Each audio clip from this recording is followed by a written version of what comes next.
Well, welcome back to the Golden Era Championship. My name is Pirate Laserbeam and I'll be taking back the reins of the commentary here at the CVR Golden Era Championship. I wasn't able to make the last round last month, so that was kindly picked up by another member of the CVR team. But I'm pleased to be back, and we are here for the next round, which is technically supposed to be in Spain. It's supposed to be the Circuito Lasarte, but that, unfortunately, is not a circuit which is in Assetto Corsa, so I'll tell you a little bit about the circuit as the real racing would have occurred at, but I'll also touch on where we're actually racing at, which is the Battenberg Ring. Slightly different, entirely different country, but a unique circuit on its own, and an interesting one nonetheless. So let me tell you a little bit about where we are in the championship first of all, before I get into the details of the racing that we're going to be seeing today. So practice has just ended, and I bring up this handy dandy new tower that Garamond has very kindly produced.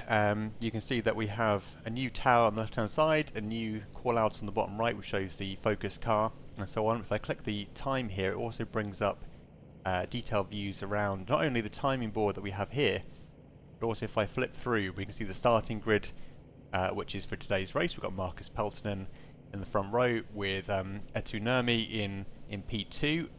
Row 2 consists of Drick Crozet, who I shall continue to call Crozet despite having been told that their name is in fact Crozy. We've got Kari Uotila Vesatolinen, who's Garamond, on row number 3. Row number 4 with Anssi Heitzinen and Daniel Withoft. And then we've got Korke Koski in row 5. Row 9 is Alex Henry and Ledoux Renard. Row 7, Harry La, and then Gear Axlem, and so on and so forth, right down to row 13, I stand corrected, which is Rai Lazaro and Only Drives. Now flipping round to the next one, we can see the championship standings thus far, which has Marcus Peltonen in the top spot with 422 points, and Nurmi not too far behind with 407 points, so still everything to play for between those two. Anssi Heitzinen, P3 with 388 points, and Kari Uotila in 4th with 373, trailed only by 1 point by our very own Garamond, otherwise known as Vesa Tolonen in the in-game name. And you can see further down you've got Korki Akoski, Haley Smith, Alex Henry, Rai Lazaro, Daniel Withoft, Crozy, Ledoux Renard, Kent Lafrege, Lippi, Lubramiski, Kai Severston, Pereira, Harry La, Darling, Paul Van Rosen, and then going further on we have the remainder of the grid from 21 down to 49, which just shows the size of the grid here at CVR. So great to see so many people back here for another round. Let's jump back into the information around the circuits that we're racing at today. So if I just get back to a little bit more of an entertaining view here for you. So the circuit that this race is technically supposed to be representing is the Circuit Lasarte, which of course is in Spain, a big circuit in the 1920s and 30s, often considered Spain's premier pre-war racing venue. It was located in Basque Country, and it was a long public road, about 17 to 18 kilometres, it's 11 miles in length, and hosted a number of kind of major races around this period, attracting some of the greatest drivers of the time. And it was a key race because it became the first showcase of the dominant German Silver Arrows. Now interestingly, the Silver Arrows, which of course are Mercedes-Benz, entered the fray around 1930, but hasn't actually been selected by any of the drivers here in the CVR Championship. For those of you who maybe are first time here, the Championship allows you to buy and sell cars, and the cars kind of get updated over time as the races reflect kind of ever further forward in the 1930s. And whilst the Silver Arrows are now available to purchase, none of the drivers have actually selected it, given that I understand they're a bit of a handful. So no one's actually been brave enough to go down that route. So we're not going to see those today, but technically that is when they started to enter the scene in this period of racing. And the racing at this circuit ended around the outbreak of the Spanish Civil War, and never really got back to its status after that.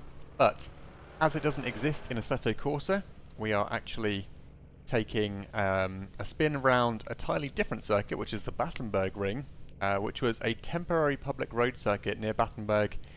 It's about 12.53 kilometers long, that's 7.8 miles, and it's one of the longer German road circuits of the 1950s, which is primarily used for motorcycle and sidecar racing between the 1950s and 56. So very interesting from that point of view, and I'll tell you why, because it's known for being very difficult, and in cars from 1934 they might have a little bit of a challenge here today. More on the challenges later, because there's a few new features which have been introduced to the league for this round, which will be interesting to see how they play out. Yes, notable for its extreme variety and difficulty. Running on ordinary country roads rather than a purpose-built racetrack, of course, introduces difficulties around runoff zones and so on, more things to hit, more things to get killed by. But you've also got fast sweeping bends, tight bends, road junctions, hairpins, you name it, the circuit's got it. So it's going to be a bit of an interesting one for the group here today to challenge themselves to get around this in one piece. We've seen a few rounds in the past here where it's been a little bit of a tricky one depending on the circuit, especially with these cars and their brakes. I mean, they go in a straight line fast enough, but slowing down and turning and doing so without hitting anything can be a little bit of a challenge. But talking of challenges, I mentioned a second ago that there were some new features which have been introduced to the racing today, and one of the principal things is the introduction of oil slicks. So if you have a collision of a significantly high nature and certain parts of the car are damaged, it can lead to oil from the car spreading out across the track, and if you then drive through that oil slick, guess what? Reduced grip, which for these cars is a really big deal.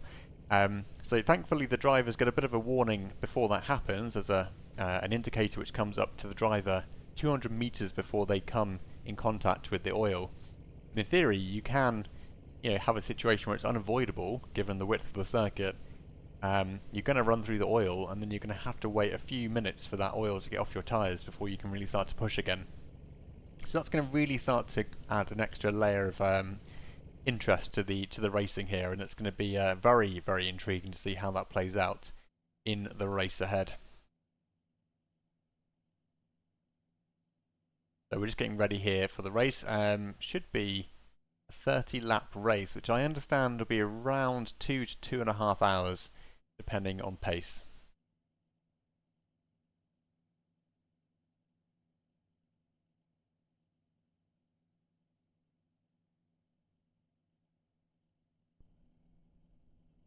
I think we're just getting ourselves set up here, so let me just bring up the line up again, because in theory it should be Marcus Peltonen who we need to be looking at, and that's Marcus here.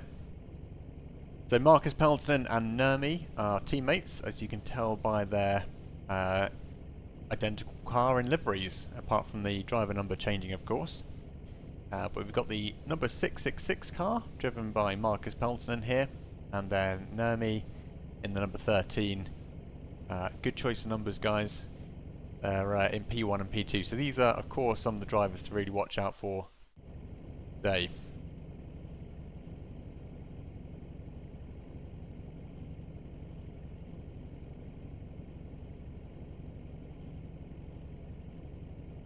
So one of the really great things that Garan's done with this new tower is introduce a new feature which is going to be extremely helpful for the likes of me.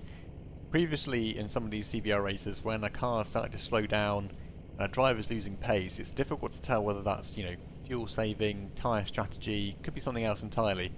A lot of the time it's been mechanical issues, and those mechanical issues aren't really possible to understand as a third-party observer, such as myself in these situations.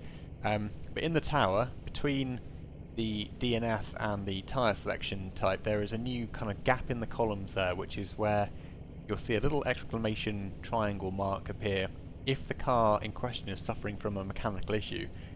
I also understand that if you select that car, the call out in the bottom right will then explain a little bit more about the mechanical issues that that driver is experiencing. It could be, gearbox failure, spark plugs, etc.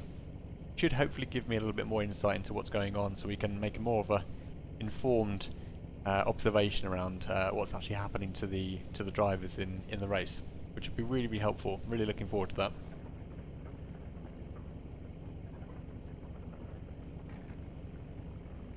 So I asked Garamond for a little bit of a view of you know, what are the major updates with the cars for this round, and you mentioned that there hasn't been a huge amount of changes.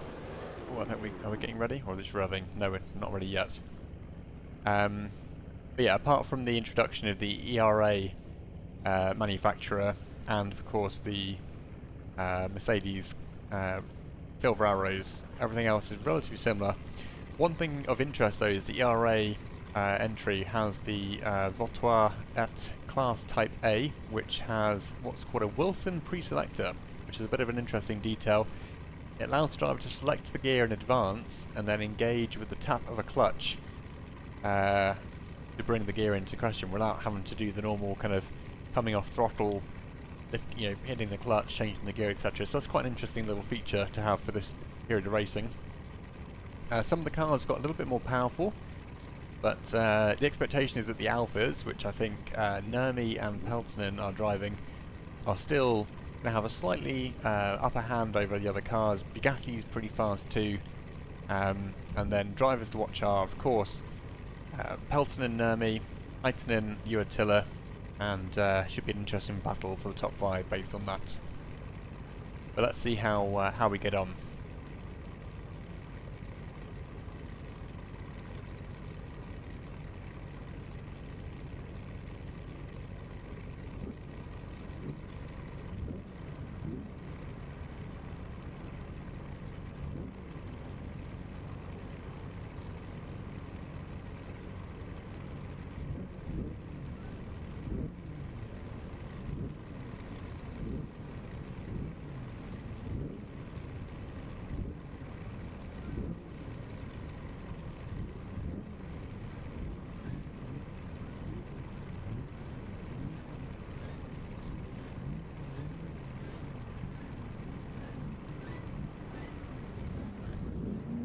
Well, the lights are up, the engines are revving.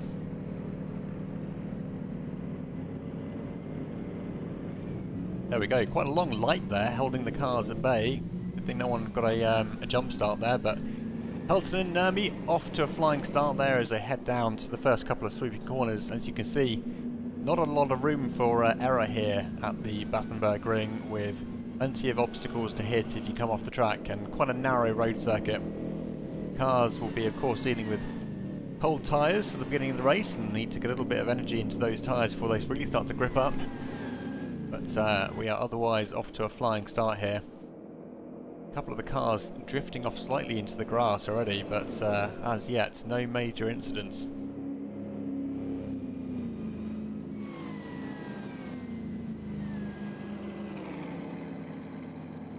So, I think the timing board is a little bit confused just on account of the fact that some of the cars are still in the pits and it's showing those at the top, so we're going to have to just ignore those. But Marcus Peltonen leading the field with Nurmi close behind. Actually, let's check out this feature here. So I mentioned that you'll see a little warning triangle. Here is one of those in question, and it says in the bottom right, body damage.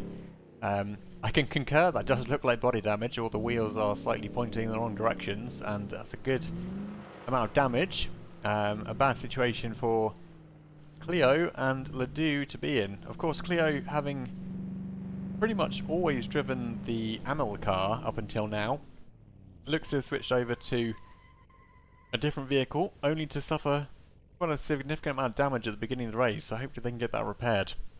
And then let's check out Ledoux as well. Oh, sorry, I stand corrected. So that's Ledoux. Cleo had been in the Amel car. This looks like a Talbot now. And they also have front left damage and body damage. So the new features seemingly working out pretty well. Anyway, let's go back to Marcus Peltonen, who is leading the field.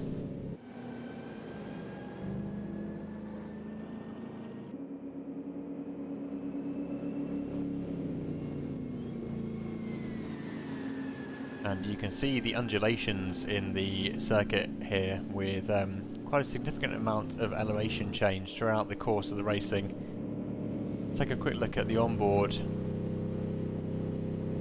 where we can get a little bit of a view of how things are looking from the driver's perspective.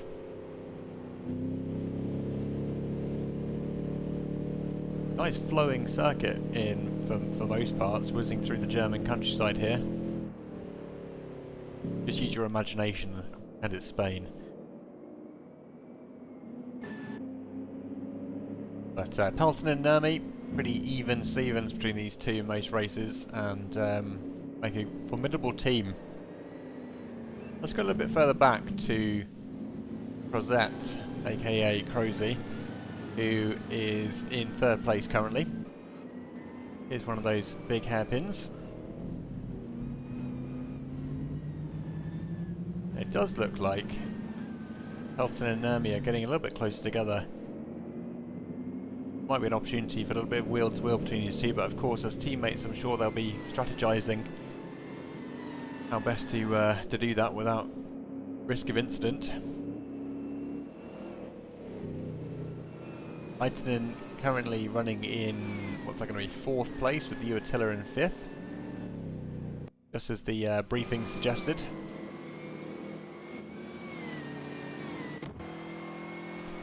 Is the onboard with Anssi Heitinen. Again, look how close these barriers and walls are. You really have no room for error. Even the smallest of runoffs would lead to disaster, I'm sure. Really gives you an appreciation for modern track design and safety standards. I'm sure that after this lap has concluded and Pelton and Nurmi and so on get past the guys who are in the pits, it should, I would hope, sort itself out in terms of the tower standings. But for the time being, just ignore Ps 1 through 4 because they are all sitting in the pit, and that includes one of the TV cars. So taking a look from Nurmi's point of view, see his teammate here, Marcus Peltonen, just breaking away a little bit. The gap now 1.5 seconds.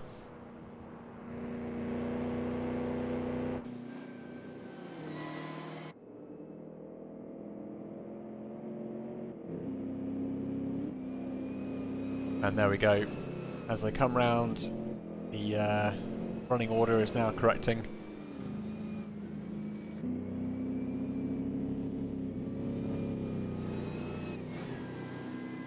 And you can see by how quickly these guys are dropping down the leaderboard, the people who are in the pits, just how far ahead our top 5 are relative to the rest of the grid.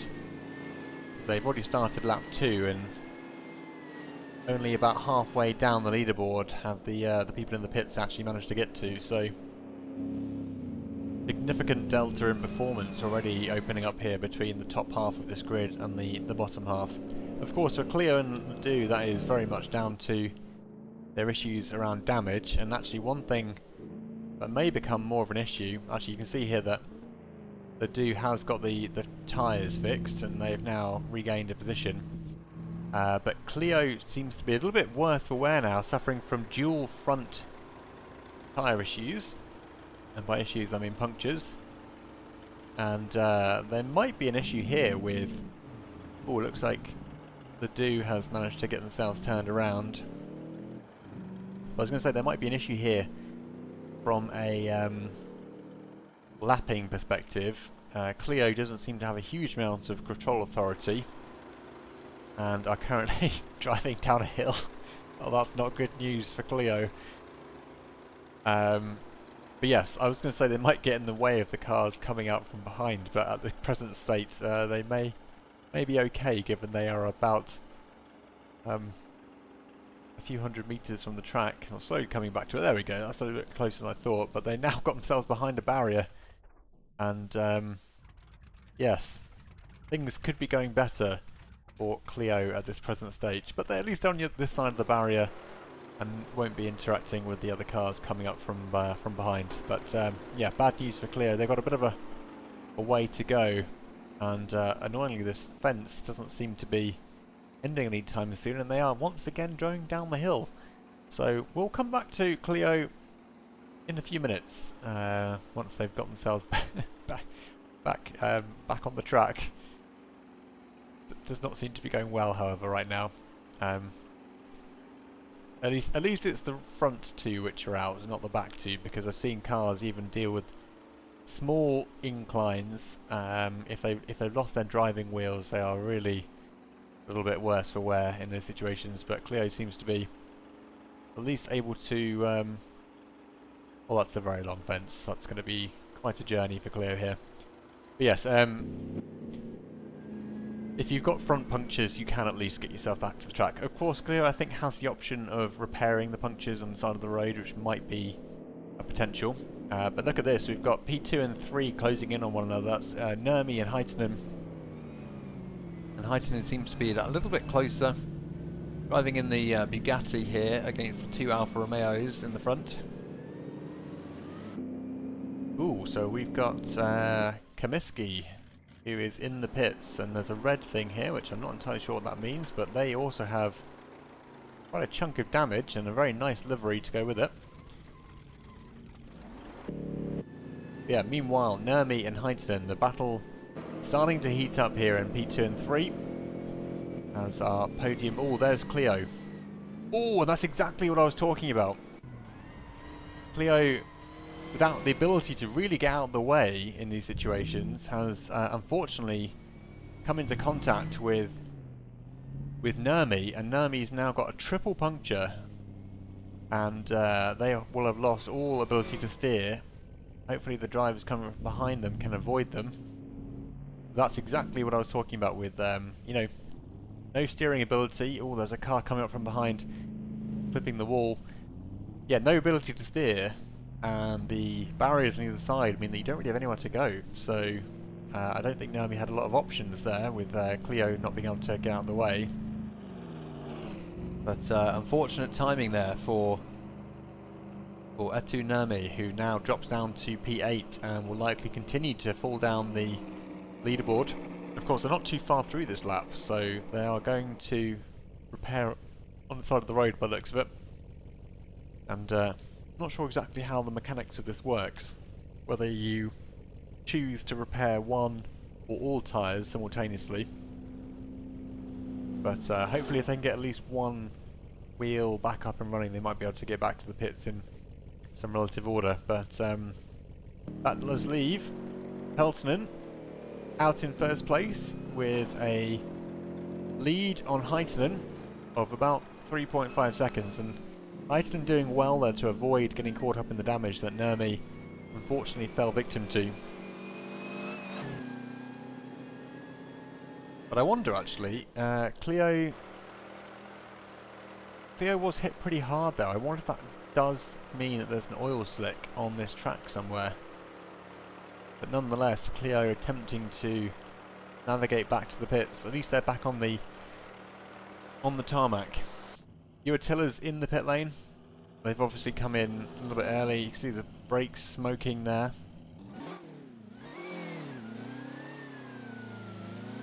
They are entering the racing line again with a car coming up from behind.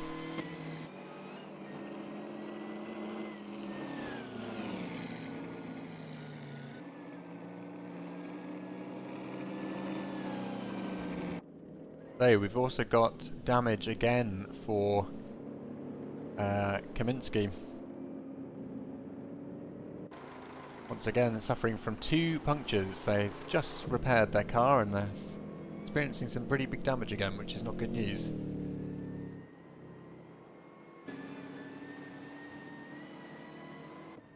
Let's take a look at Katolnin in 5th place. They're about 3.4 seconds behind Daniel Withoft at this stage. And I think they should just be coming up past, yep, Kaminsky, who is trying to re-enter the track.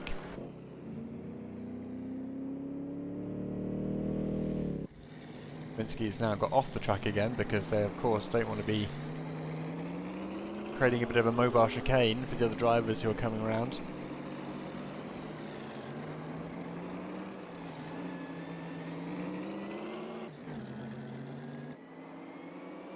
long way to go, 12 kilometres, when you've got damage of this nature. Meanwhile, Marcus Pelton leading the race now by about 1.9 seconds. They do seem to have a little bit of a challenge coming up from Heitinen, who is gaining. Looks like the top end speed for Heitinen is just slightly higher, and they've closed this gap to almost less than a second. We can see that there's no mechanical damage impacting Marcus Pelton at this stage, so either driver skill or some kind of strategy to preserve tyres or fuel.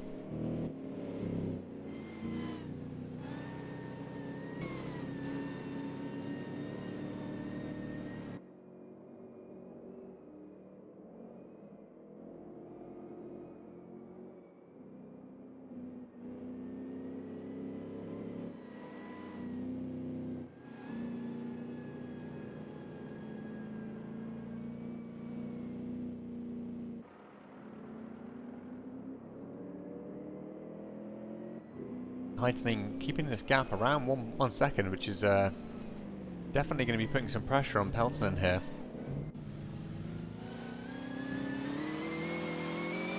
On board here with Heitinen. Does look like Marcus Peltonen gets a slight advantage coming out of the corners, but anytime you're at top speed, it seems like the Bugatti that Heitinen has at their disposal is providing a little bit of an advantage in the top end. Yeah, nice flowing corners here through the German countryside. Heitinen using these corners as best they can, but Peltonen seemingly getting a little bit further away in the twisty bits, but then again, as soon as they get back onto a relative piece of straight road, Heitinen can roll out the power. Bit of traffic now coming up ahead for Peltonen.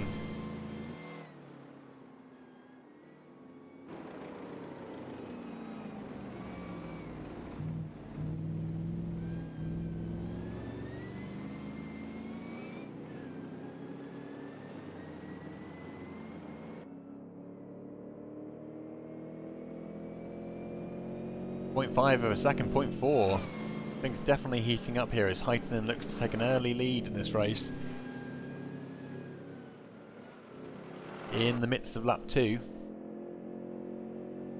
The bad news for Peltonen and their team, given that Nurmi is down in the pits in P15 presently, and just about to lose another position here to Campbell. Campbell moving up now to P15, Nurmi in P16.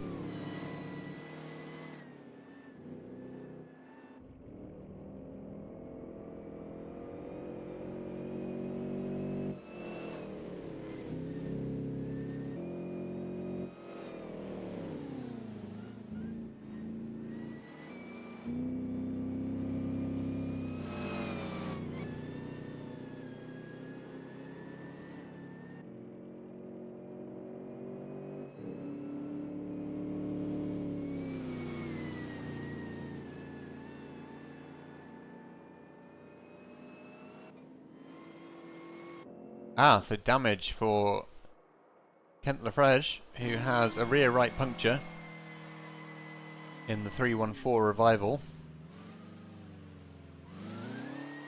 Bad news for Kent. He's had a bit of a string of bad luck recently.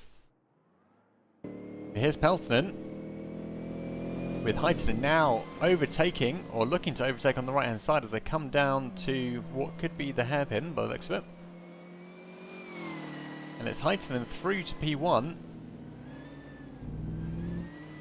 with Peltonen now in P2 and dropping a few seconds here, so down 2 seconds already.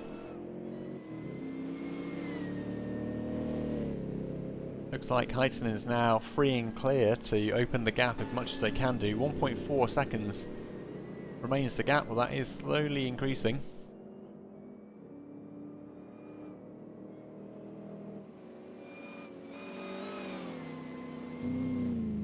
Welcome back, Viles.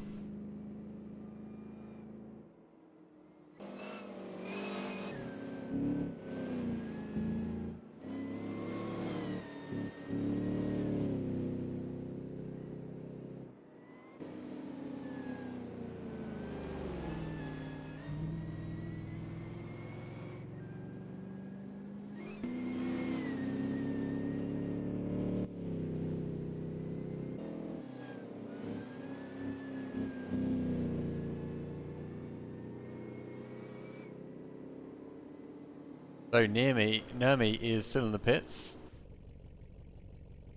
Car's still in the drive. Well, the driver's still in the car. It does say DNF. I assume they're still connected.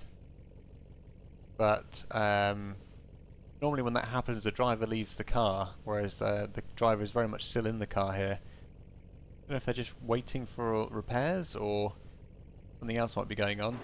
Kaminsky still heading back to the pits with damage.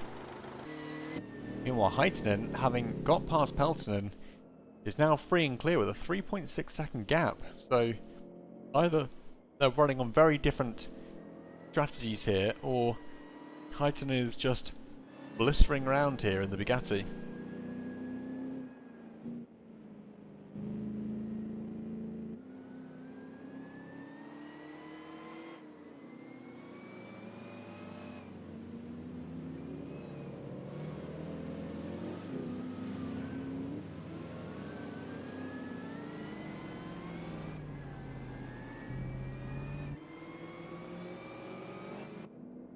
So currently in 4th place we have Daniel Withoft with Tolnen about 2.6 seconds behind.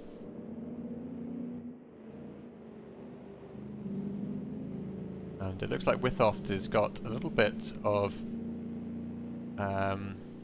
is that Ledoux? Yes it is, yeah. So Ledoux, who we saw earlier on, is being trailed now by Withoft.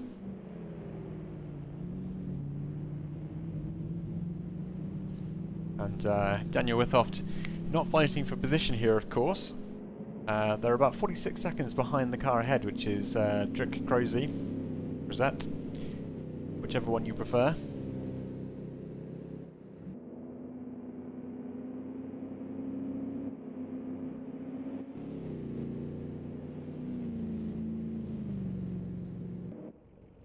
I have a feeling that Nurmi has DNF'd, which would be a shame. We've also got Alex Campbell here, who is off the side of the road. Doesn't say they've got any damage, but again, not moving. Kent is back up and running, has body damage, but at least the tyres are fixed. And there's Kaminsky, who remains beached on the side of the road.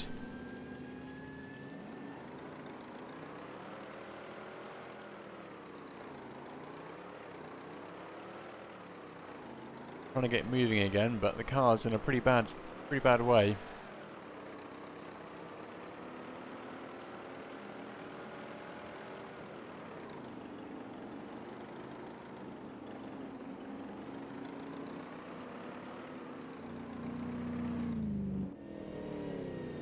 So Marcus Peltonen just passing through the pit lane there. Kaminsky has just come into contact with the number 6 car. By the looks of it. Kaminsky's definitely in trouble now. Look at that. Front tyres absolutely 90 degrees almost to the car. That's going to prove pretty tricky, and they are very much in the middle of the racing track right now. And this is going to be a bit of a manoeuvre for them. I think they need to just try and repair that tyre. But they might need to retire if they can't get out of the way. You can see the cars coming around the corner there don't really have a huge amount of time to react, and Kaminsky now moving into the racing line.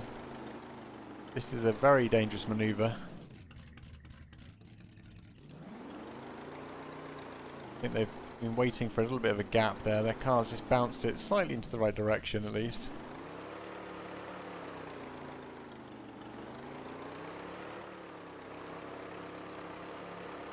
And they are trying to get their way,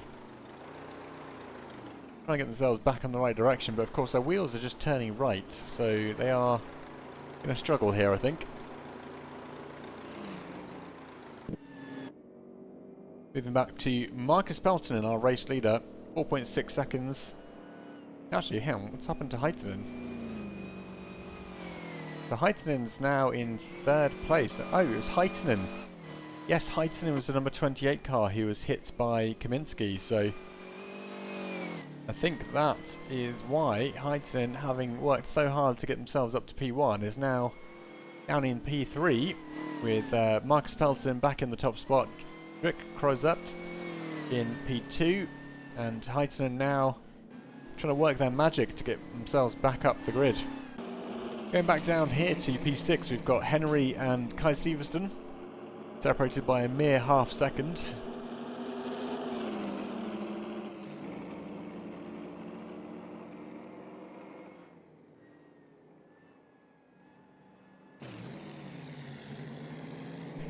Hello, welcome to the chat. Yes, these are new graphics provided by Garamond, who's, I think, created this himself.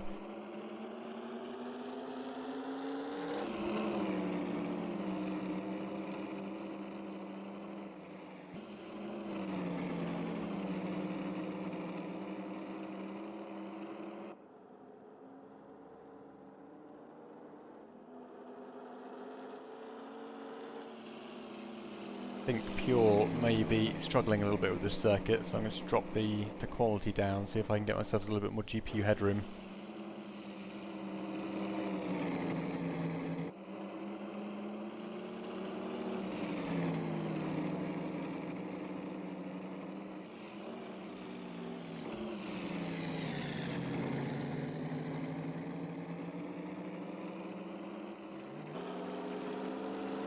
In fact, I might just go to low just to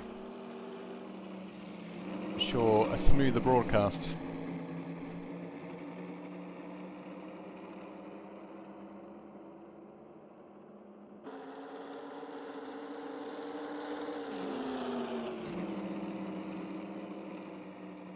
So Kai Sivertsen, as yet, unable to quite catch up with Henry up ahead. Henry in the green ahead. They're both driving the Maseratis, I believe. There should be pretty similar levels of performance between these two.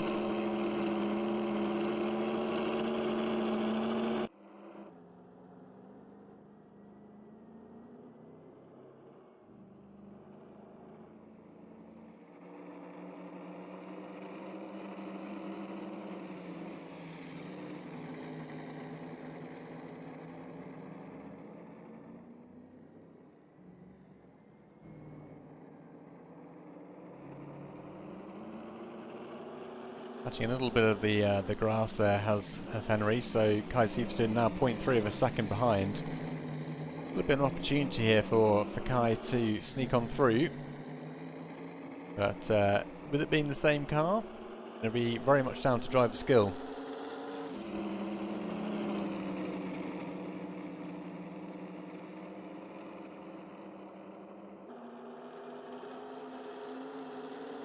Kai Sivertsen still keeping the pressure on here, 0.6 of a second behind Henry at this stage.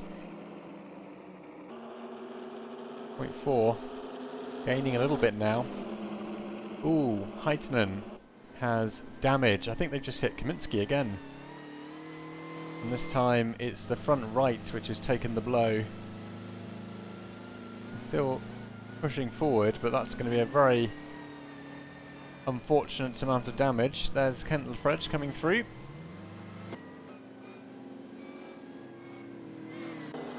But now Henry and Sivertsen side by side, as Henry does seem to lose out on the position here. Kai Sivertsen overtaking Kai, almost losing it in the corner though. That's allowed Henry to come back on the inside and actually get a little bit of better acceleration out of the corner there. And Kai Sivertsen back to 7th place, looking at the rear end of Henry's Maserati.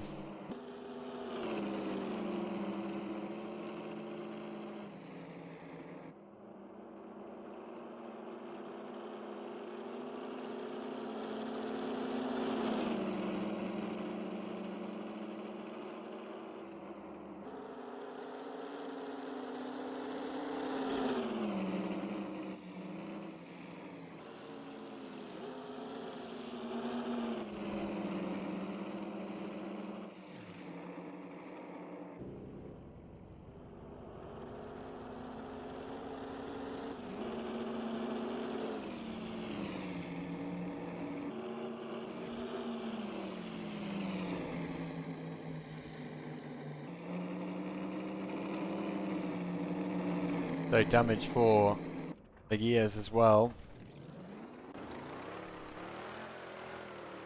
What a fantastic name, Federico Juan Quintero Meguias. In the Pacific Storm. And they've got a little bit of an issue on the left-hand side here with one missing tyre and the other one apparently buried in the cement.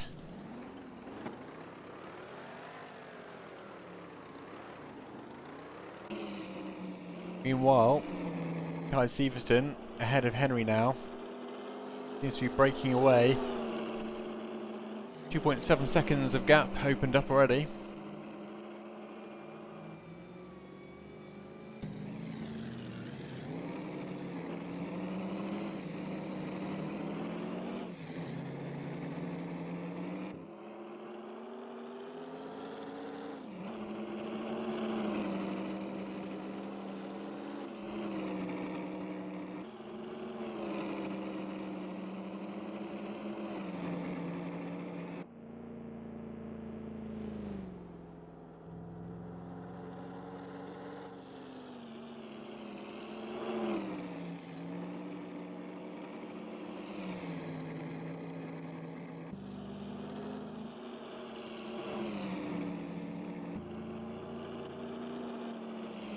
The internet does seem to be struggling a little bit. That's an issue I had the other day.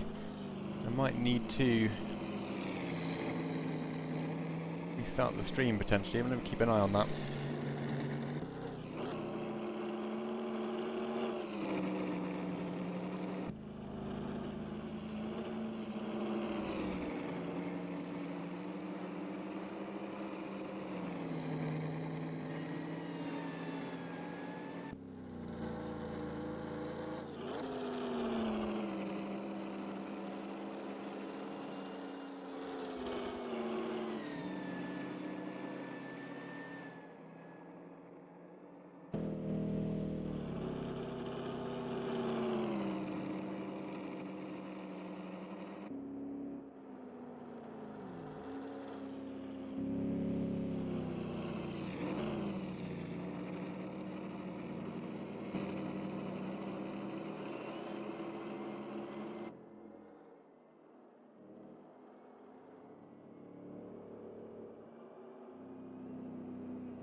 Apologies if there's any issue with the stream quality. I'm not sure what's going on with my internet. It doesn't show any issues, but I can see on the playback it's a little bit choppy.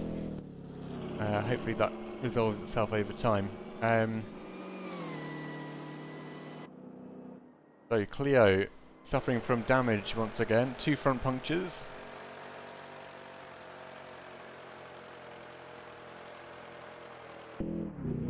Helton still in 3rd place. Heidsten dropping down now to P6 as they struggle to recover from the damage that they were experiencing before.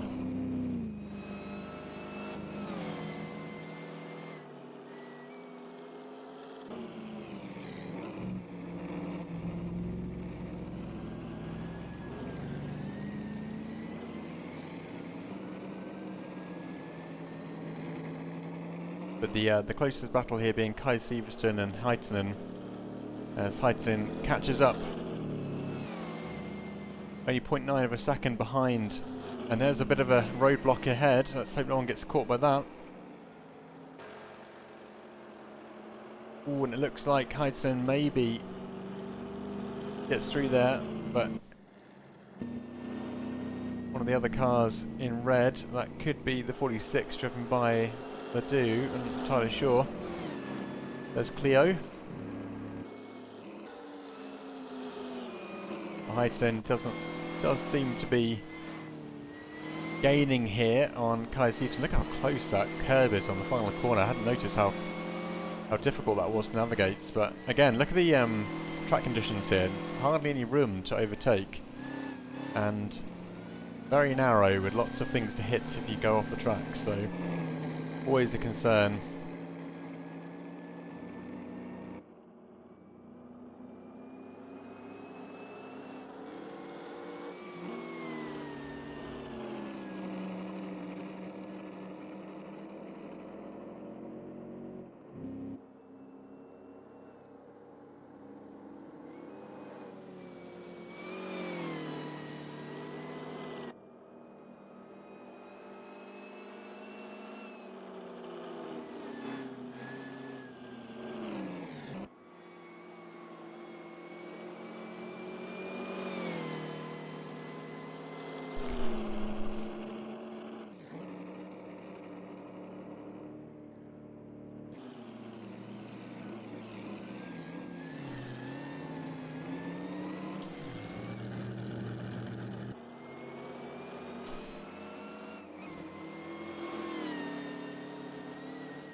So Heitinen up to P5, cracking on as they attempt to get back onto the podium.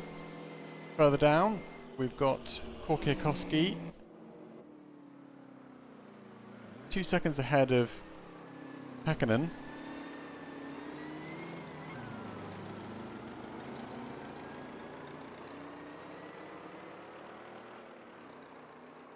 And here we've also got La just coming through the pit, or the start-finish straight now, followed by Tolnen, who is a mere 1.3 seconds behind.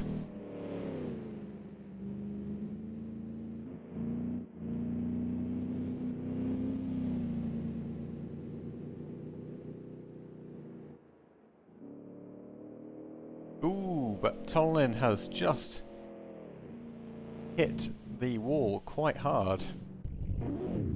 Again, no tyre punctures, doesn't actually report any damage, and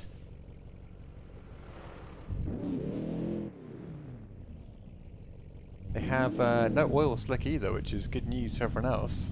Don't think we've seen an oil slick just yet.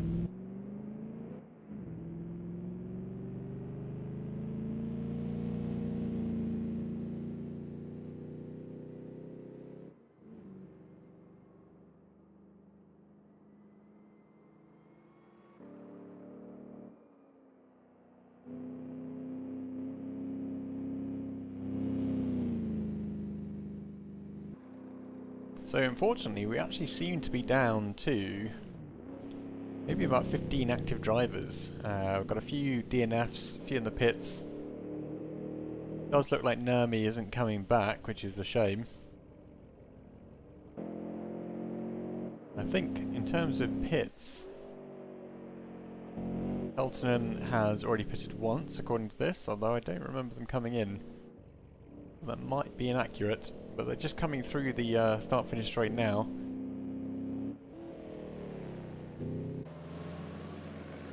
Withoft in P2 here.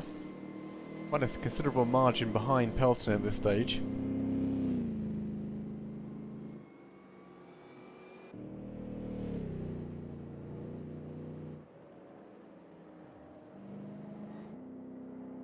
Yes, the oil slicks are a thing, so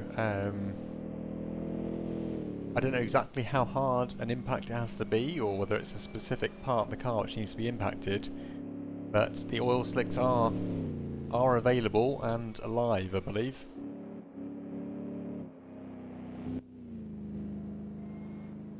I am kind of intrigued to see what one of them does, but at the same time would feel bad if any of the drivers did have a situation which resulted in one. So we'll see if we get one or not, but hopefully no one has the misfortune of experiencing one.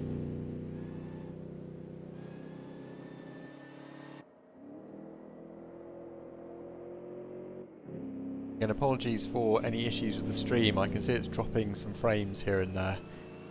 I don't know if it's just this particular track really pushing the graphics or not, but apologies if there is a bit of chopping.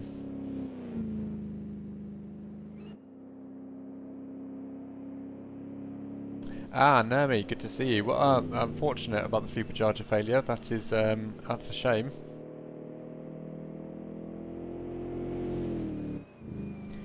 Your teammate Peltonen, though, continues fourth with a good lead. They had a bit of pressure from Heitenen earlier on, but Heitenen seems to have come across their own misfortune.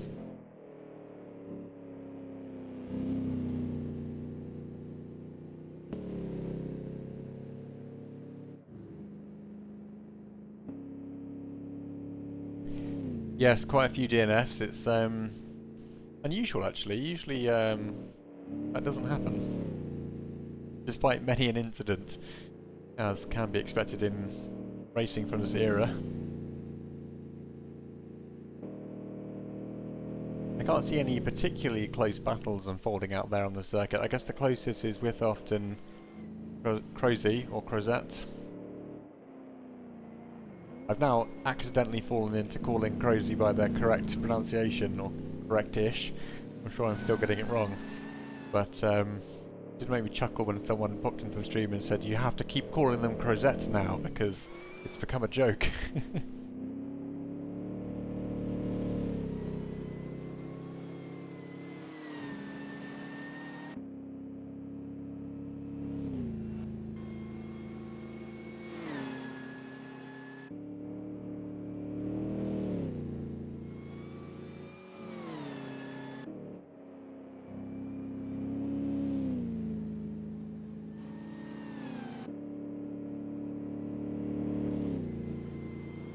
So Crozet, oh actually look at this, Tolnin and Korkiakowski now almost a second separated. I don't know if that's because Tolnin's having a little bit of a hard time here, but Korkiakowski got to within 1.5 seconds there, seems to be edging closer to Tolnin. To see whether they close the gap any further. 1.2 seconds, 1.1. Does look like Korkiakowski is on a mission here. Oh, and Tolnin grappling with a little bit of fishtailing there, and that's allowed Korkiakowski to get through. Tolnin now dropping down to P11 as a result of that.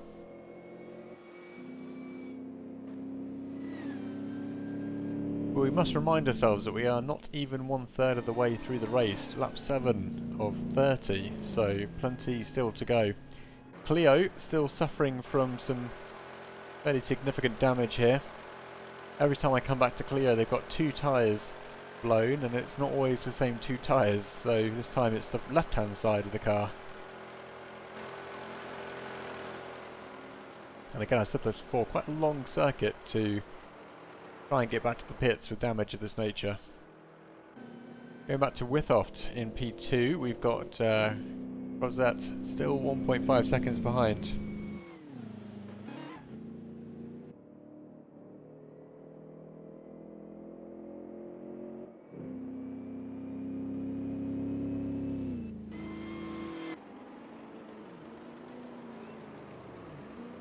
Just check my ISP for any issues on their side, because I had this issue over at Syndicate Motorsport, who I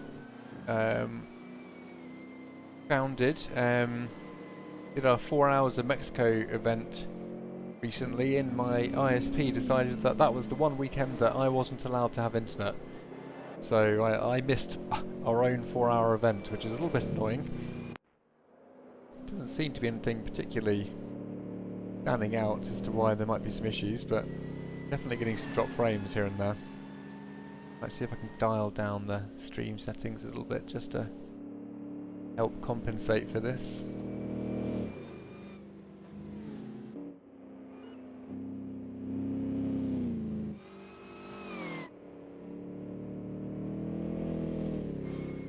So Clio still working their way towards the pits. That's the It looks like Heidsen coming past, and it is. But Clio still a long way to go, potentially to the pits, although I say that without really knowing the circuit super well at this stage. It could be quite close, it could be a million miles away, I'm not entirely sure. But they are needing to get back to the pits and get repaired ASAP.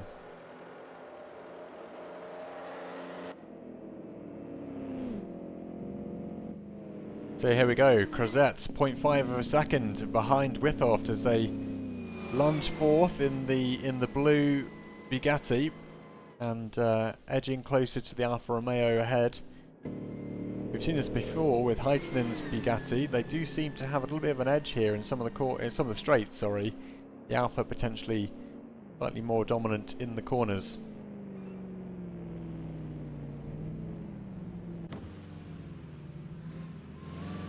Getting really slow through the tight hairpin here. Back on the power. 1.4 seconds of gap to go. Let's see whether they can close it in again to that 0.5 of a second delta.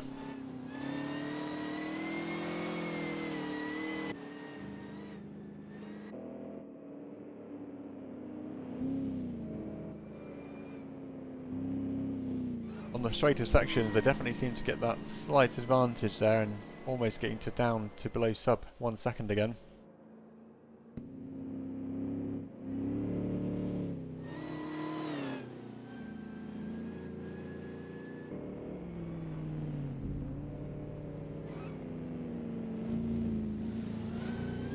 Now really closing in through the village section here. Nice blind crest there, always what you like to see.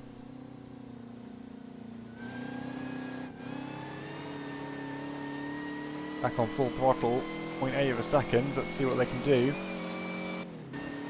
These straight line sections is definitely where it starts to go the way of the Bugatti. Can't seem to carry that speed through the corners quite as effectively. Catching a little bit of grass there. Nice flowing circuit.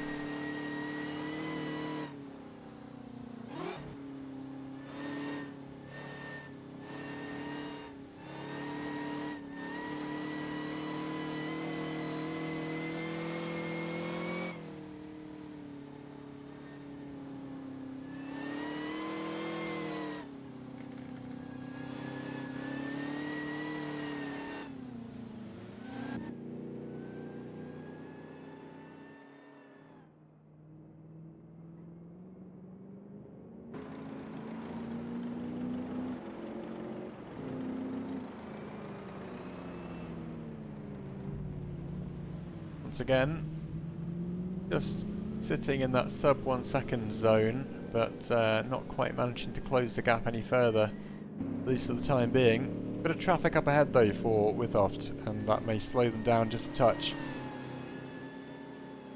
Of course, traffic for Withoft is traffic for Crozet as well. Although the gap getting large now, 2 seconds between these two. Perhaps a slight change of pace there for Crozet.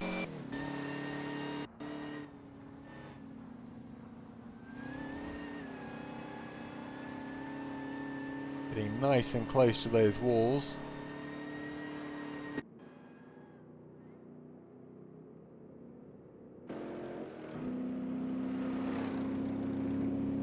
And there's definitely a bit of traffic now for these two.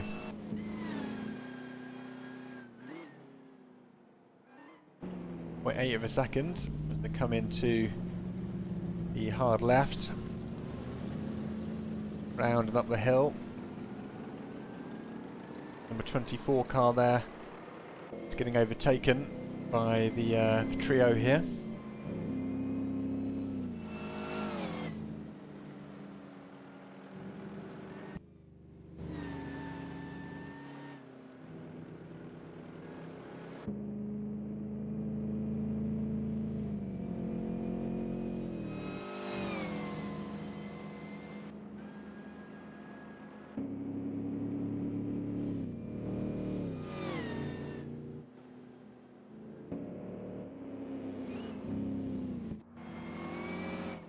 Getting into the nice fast flowing sections of the track.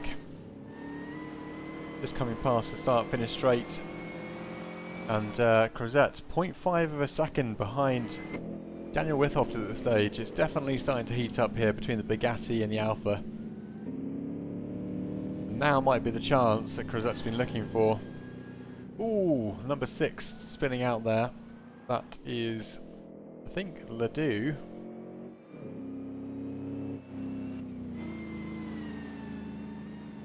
But again, 0.4 of a second was as close as Crozet got there. And now getting back to that, can they overtake? That's the question. 0.2 of a second. Really starting to ease in to striking distance here. It's not often you get a good wheel-to-wheel battle that goes on for a good long time in racing of this nature, but let's hope we get that unfolding now as these two continue to go toe-to-toe, looking for that number 2 position. And we're just about to approach the third of a race distance mark, with lap number 10 coming up soon.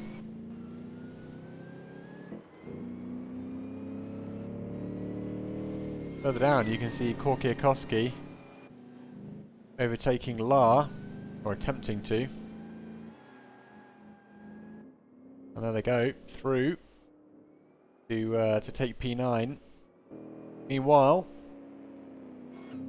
our P2 and 3 battle continues.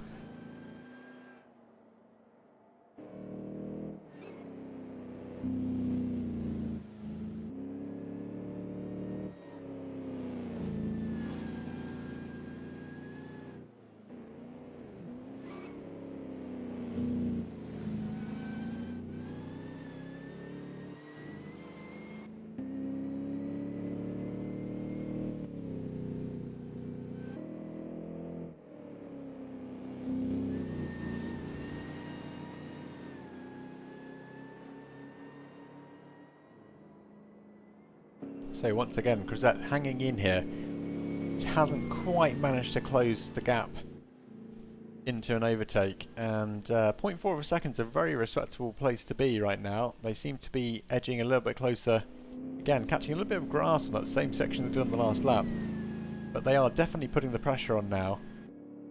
I was just about to say that they seem to be back into the same pattern they were on the last lap, but they're definitely closer this time.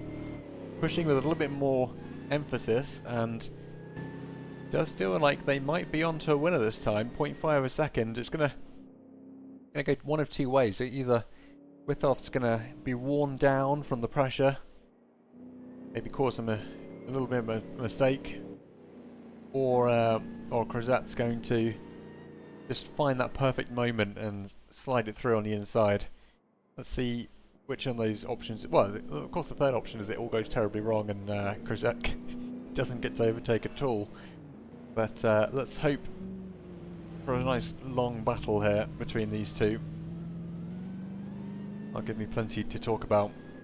Looks like Tonlin's got some engine or damage issues down in P13 presently.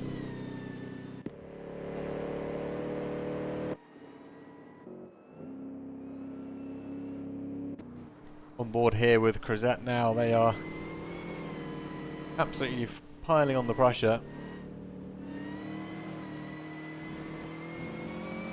Taking slightly different lines here, but looking for that opportunity.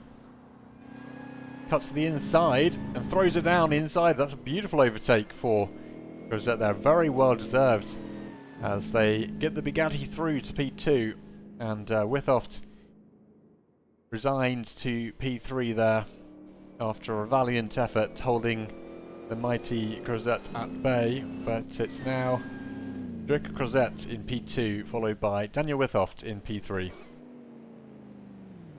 Very nicely done.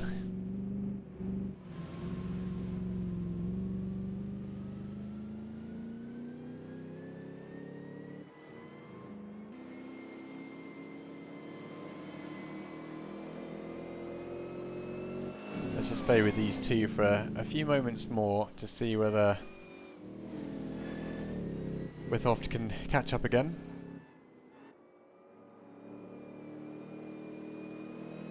Does look like Withoft is dropping back now, 2 seconds, and the gap is growing.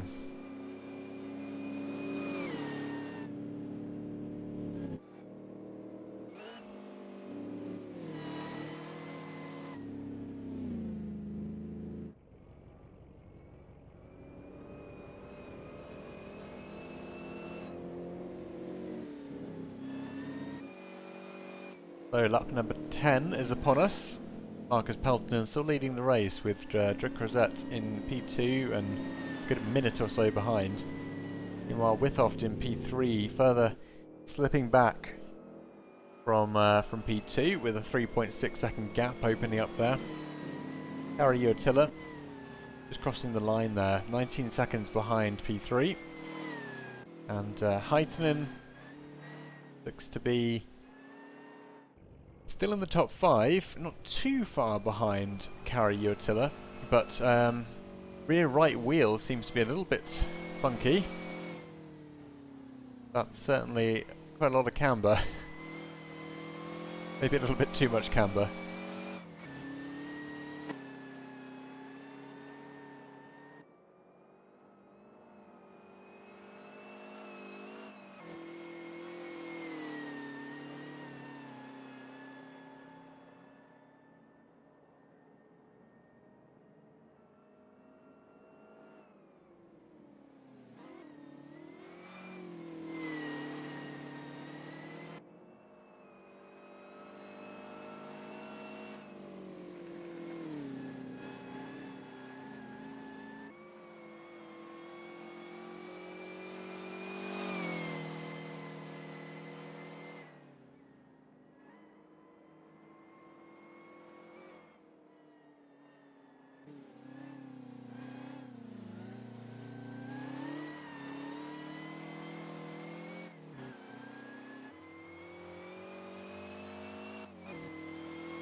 Bit of a delay on the stream. I'm just watching back the overtake from Crozet on Withoft on the replay, and it's just as good the second time.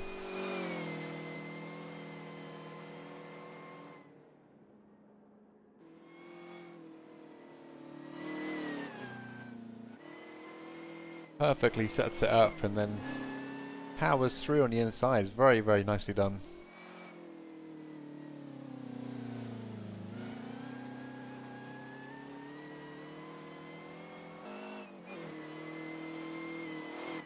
So 20 more laps to go, plenty of time for things to change, and I was going to say Heitinen was onto a pretty good run there despite the damage, but they've just piled the car into a bus stop by the looks of it. Oh, it's got THR on it. That is not good news. They've now got 3 punctures, 2 of which are driving wheels.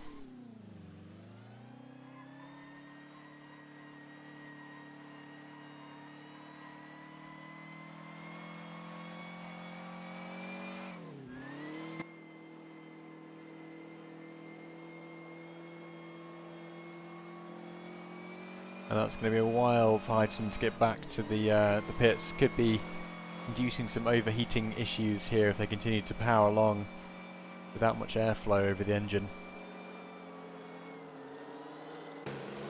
But it looks like Pekkanen has just been overtaken by Foul.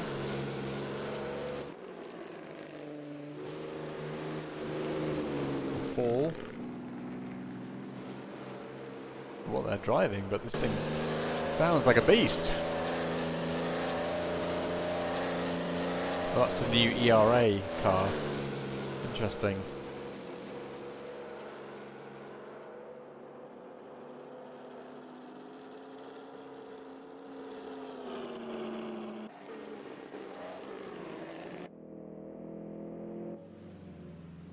So Crozet now leading the race with Peltonen having suffered. Oh, that's a little bit odd. Why is Peltonen now suddenly in P4? They don't have any damage. Maybe they've started, but it said 1 before. So I've obviously missed something there. La has just teleported the pits by the looks of it. And has disconnected, so yeah, they are out of the race. Another DNF. No, the question remains, Peltonen. What happened to Peltonen? Down to P5, having been leading the race by quite some margin.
Ah, thank you for the update there. So tyre change for Peltonen, which is the reason for the drop in positions.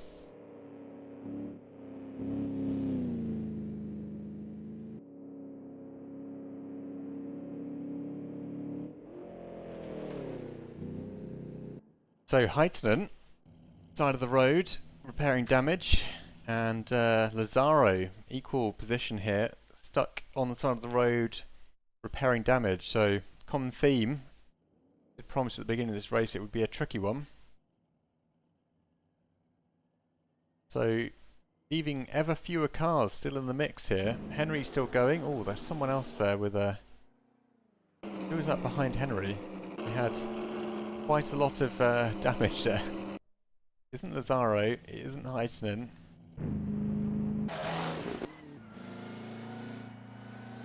That's Ledoux. So it doesn't actually show Ledoux having... God, look at that mobile smoke screen just arriving in the pit lane. It doesn't actually show them as having any damage, but I guess that's a little bit of a bug for Garamond to look into post.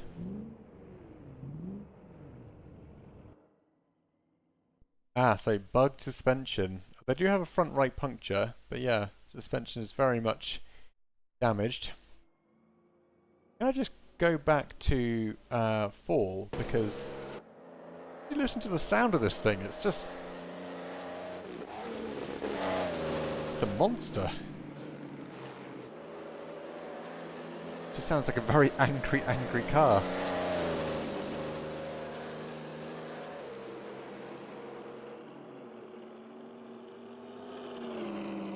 Compared to the relatively tame sounds of the other competitors, the number 85 here is very angry indeed.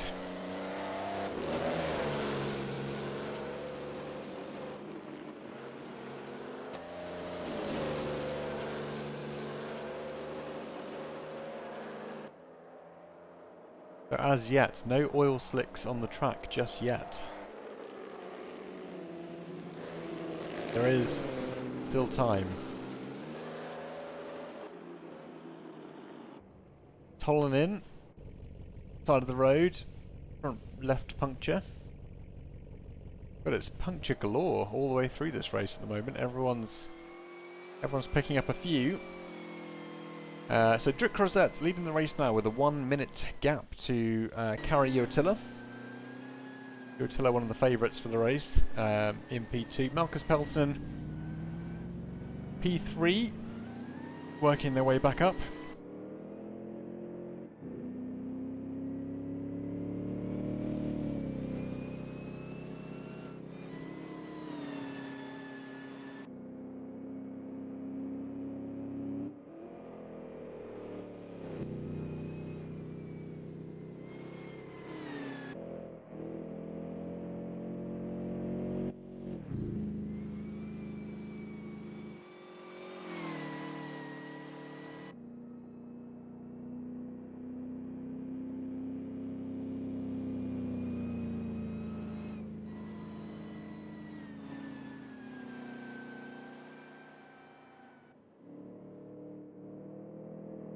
Marcus Peltonen now 11 seconds behind Kari Uotila and gaining quite rapidly.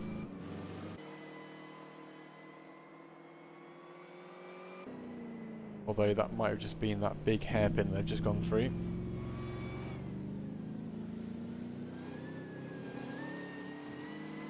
Gap remaining around 20 seconds. Though changing quite rapidly, it's a little bit hard to keep up with how rapidly that gap is changing. So Lazzaro back underway, but very much mobile smokescreen mode engaged, and one of the cars coming up behind her is probably dealing with quite a lot of visibility issues on the basis of that smoke.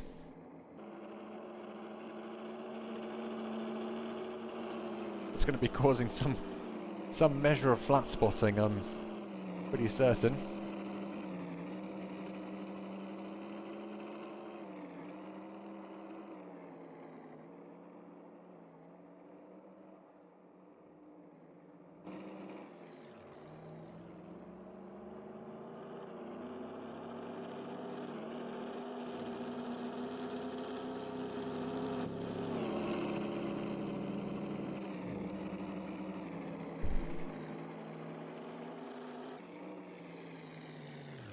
Lazzaro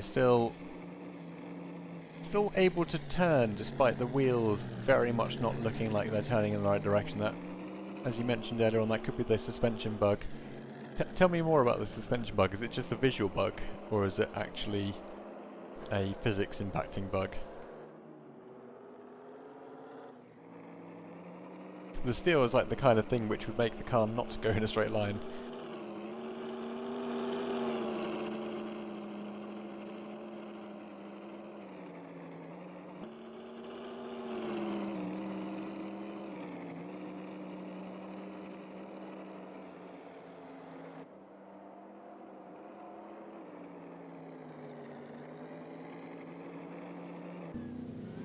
Heitinen's back underway, but does have body damage.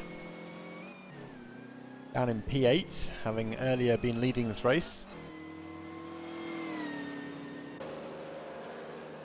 Val now coming up on the back of Lazzaro, overtakes to take P10, and they're hot on the heels of Henry by the looks of it. Although of course not for position.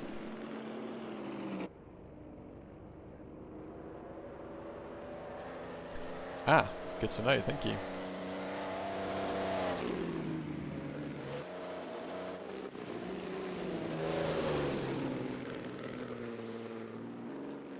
The very angry ERA continues to forge round. Heitinen coming through the town section now. Still body damage, but seems to be going on at a fair rate of knots. Lazzaro is back in the pits. Let's see if their wheels get sorted now.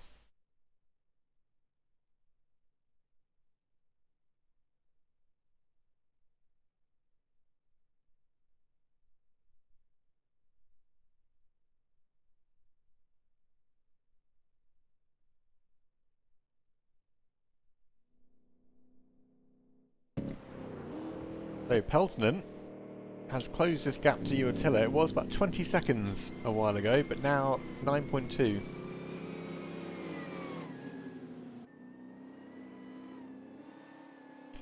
Yeah, I think that's definitely something I've seen before, Danny. I've seen people with that issue in this particular championship quite a lot, actually, and they do seem to get the wheels sorted again. But you're right, they might be doing return to pits whilst they're already in the pit lane, which I think would be acceptable under the rules. I know that if you return to pits elsewhere, it will invalidate your race and you will receive a DNF.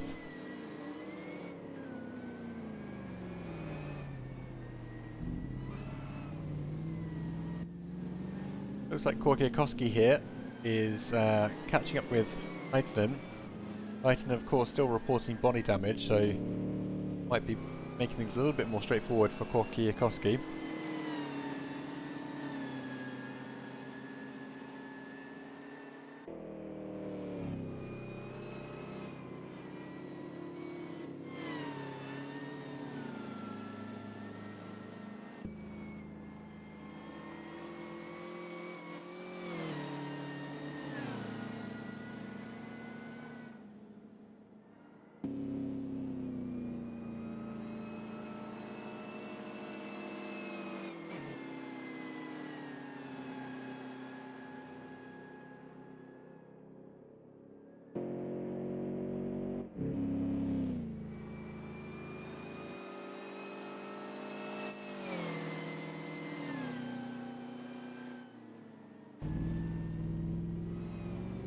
So Peltonen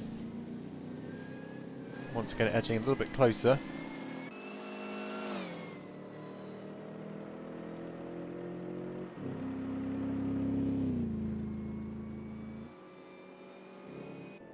I think that means that your tiller is just about to come up to the start-finish straight. As we approach the half race distance almost, about 13 of 15, well 15 will be the halfway point. So we're almost there. Here is your tiller crossing the line. It seems to be that when you cross the line it loses that delta time until you also cross the line. We can see that Marcus Peltonen is now 7 seconds behind Kari Uotila.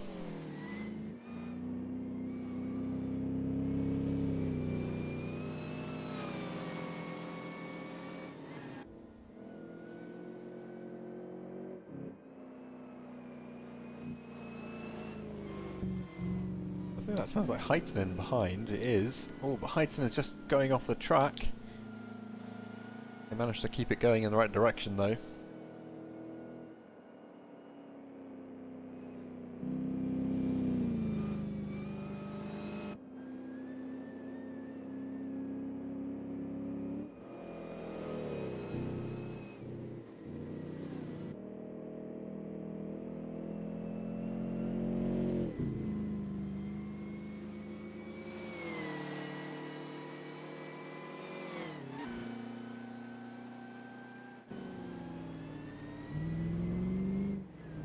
Peltonen on a mission. Does seem to be closing the gap in. Little ways to go just yet though.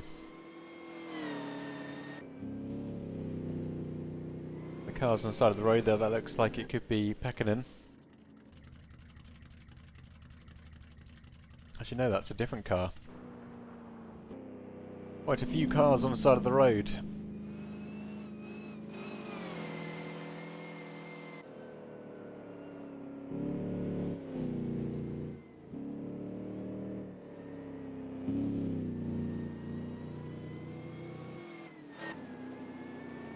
Looks like Kent Lefredge just overtaking Tolnen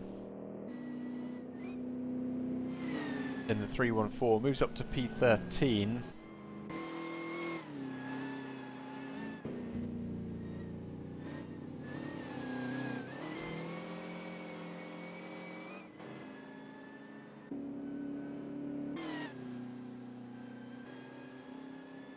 So, Drake Crosby down to 3rd place currently, Marcus Peltonen up to P2. And Kari Uotila now our race leader in the number 14.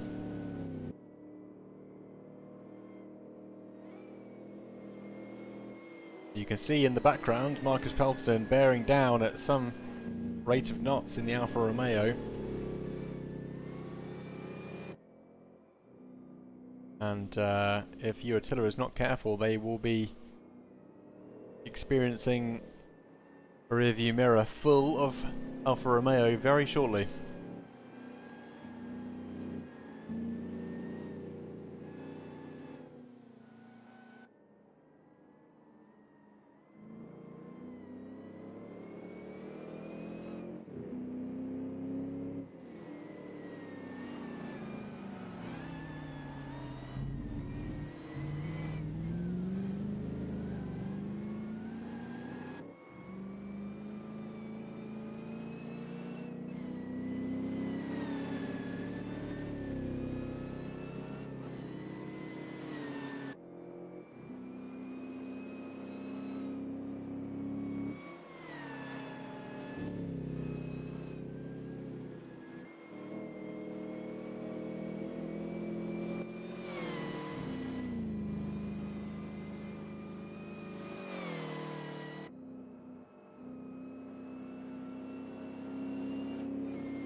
Yes, it's quite a good point actually. The Bugattis do seem to have an edge here at the Battenberg ring, and I don't know if it's just simply because they have a bit of a straight line speed advantage, or they just suit the circuit. The Alfa Romeos, whilst quick, do seem to struggle a little bit in terms of that relative performance, but in the hands of Marcus Peltzman, they do seem to have the edge still, slightly.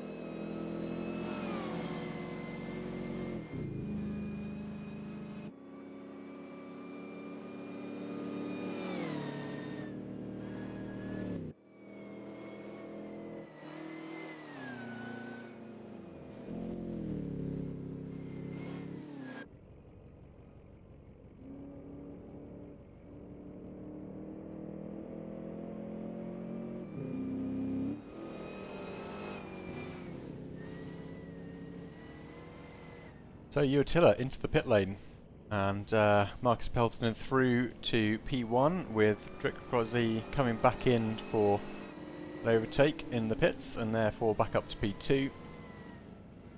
Kai Sievert's doing about a minute behind, so may or may not be able to take advantage of the pit stop from Gary Uatila at present.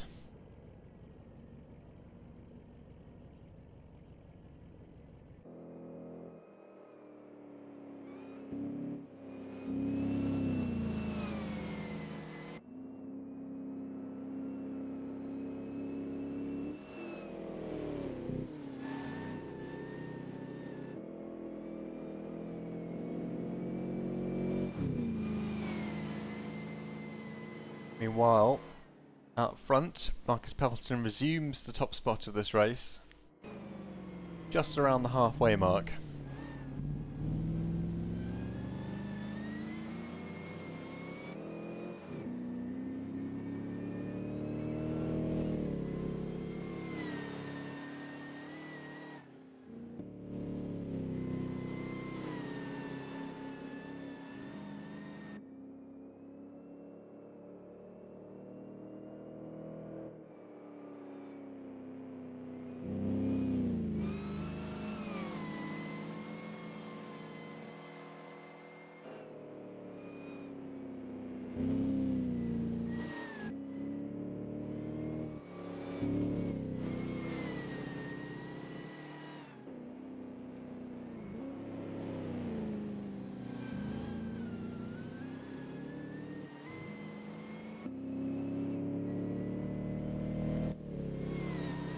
So Peltzman looks to be locked in a heated battle with Heitinen here, but Heitinen is in fact in 7th place, not therefore racing for position. But it's a shame, because these two were having a battle at the beginning of this race for position, and Heitinen has unfortunately found themselves down in P7 as a result of various issues which have impacted them throughout the course of the first half of this race.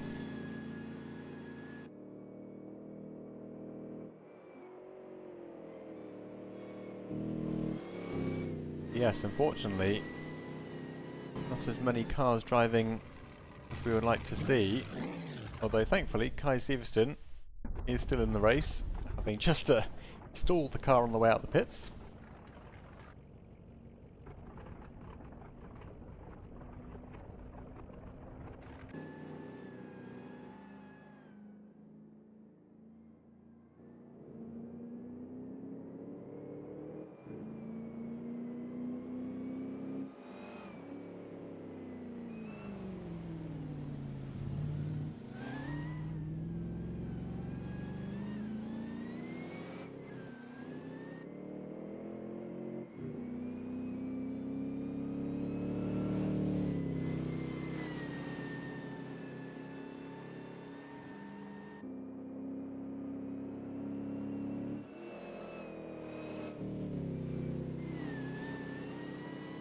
So, almost on to lap 15, and Marcus Peltzman opening up a 16-second gap to P2. Gary Uatila back out on track, holding on to P3 for the time being, but for now 55 seconds behind P2. And then Kent Lafrege has a little bit of damage by the looks of it. Rear left puncture, front right puncture, and a Bugatti that's looking a little bit worse for wear. Do love that Bugatti blue paint job that he's got on the 314 here. But that's going to put them a little bit further at a disadvantage.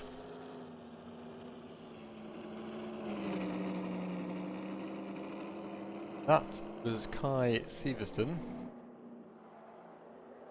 who is now through to P4.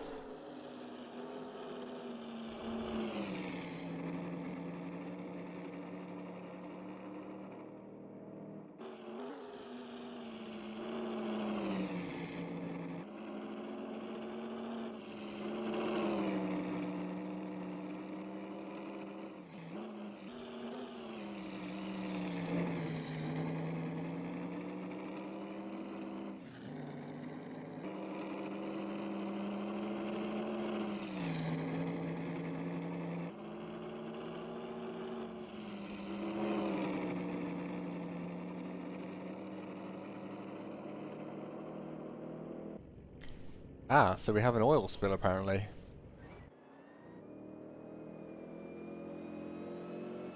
Ooh, that might be one there, yes. If it was Kent, then I didn't see it initially when I was looking at it.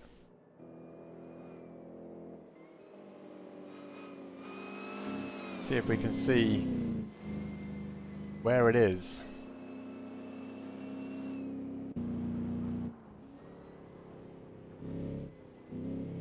So the drivers get a 200-metre warning of an oil spill.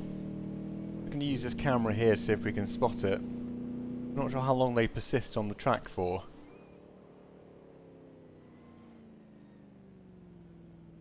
But we'll see if Marcus Peltonen can show us the way to the oil slick.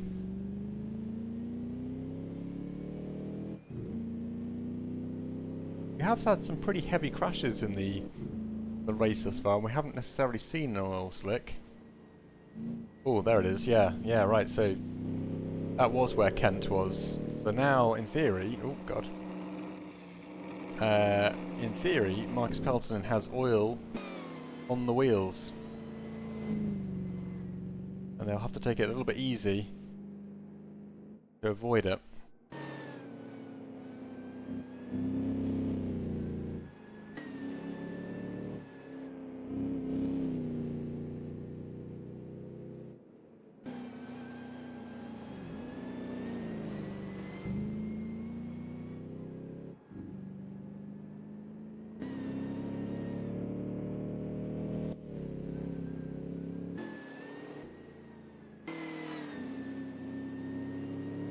So it doesn't seem to have had any particularly negative consequences for Marcus Peltonen. I don't know if it's having an issue with anyone else, but Marcus has maybe just eased off a little bit, but hasn't really been fishtailing around.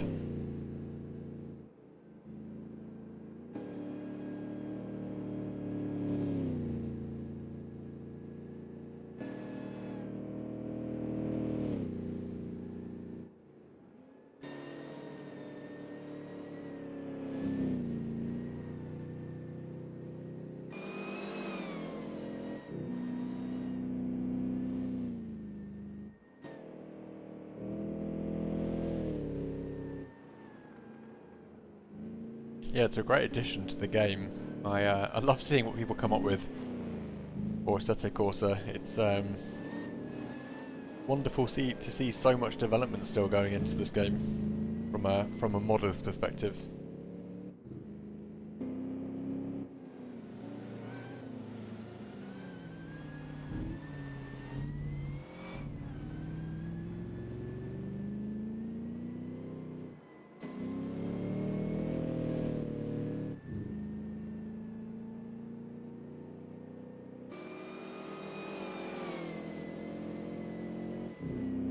So unfortunately, no particularly close battles unfolding on the circuit just yet, but we're watching currently Marcus Peltonen navigate through. We'll see whether the oil slick is completely gone by the time Marcus comes round again.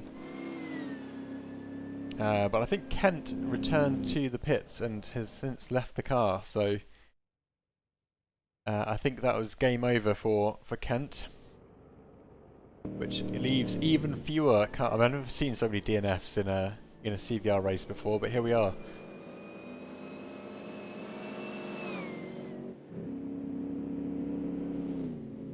Like how the leaves on the circuit there react as the cars come through.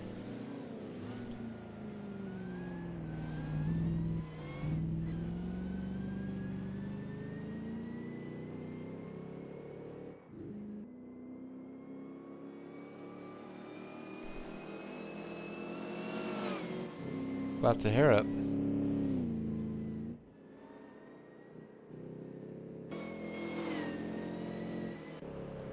Let's see again if the oil slick is still present. I can't remember exactly where it was, but we'll see it in a few.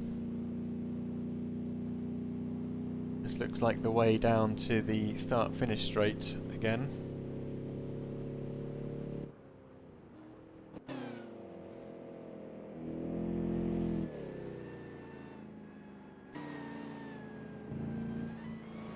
Ah, but is Peltonen coming into the pits? Yes, they are.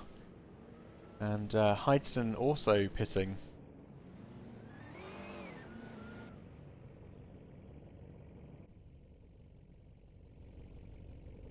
They missed the pit box. Maybe not. So, Uatilla, opportunity here.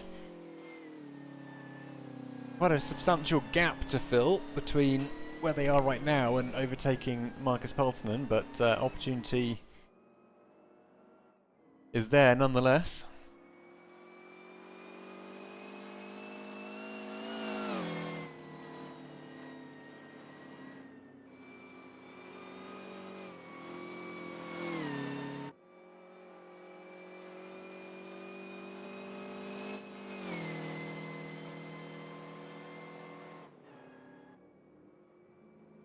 And it does look like Peltonen is going to be in the pits for a little bit longer. So the opportunity here for Uatilla is looking ever greater. We know that Uatilla pitted a few laps ago, so it does seem like Uatilla is going to be in a strong position to regain the race, and yes they do. And Rosette also taking the opportunity to slip on through. That brings the number of pits up to these guys to 2 each, although pretty sure it's not 2, it's more like 1. Peltonen's back out and on the way. Kai Severson in 4th place. So let's see if Kari Uatilla comes across the oil slick. I think might have gone now.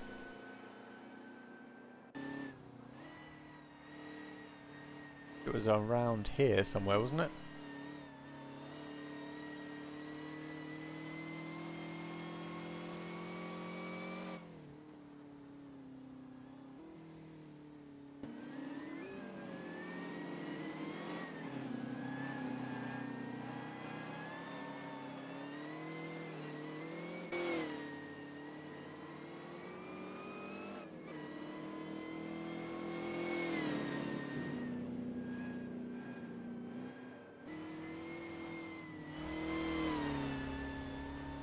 So Heidston still in the pits, repairing damage. Uatilla leading the race now by about 12 seconds. Top 3 surprisingly close considering the length of the circuit and the amount of race distance we've covered so far.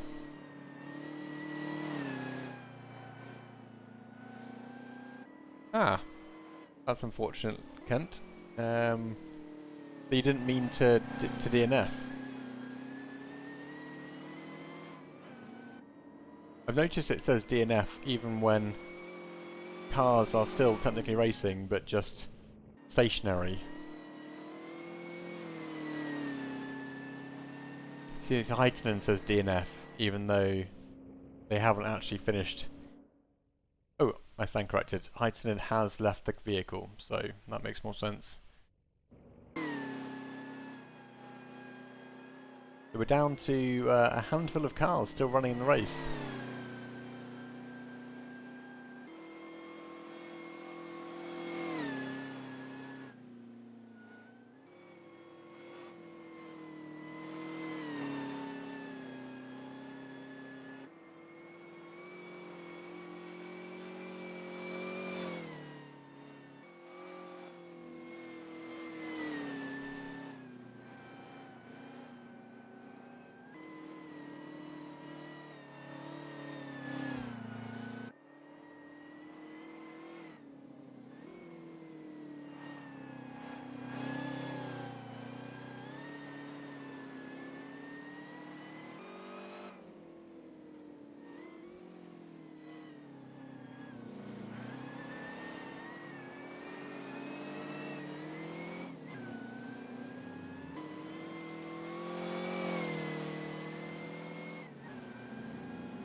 So Uatilla still leading the race.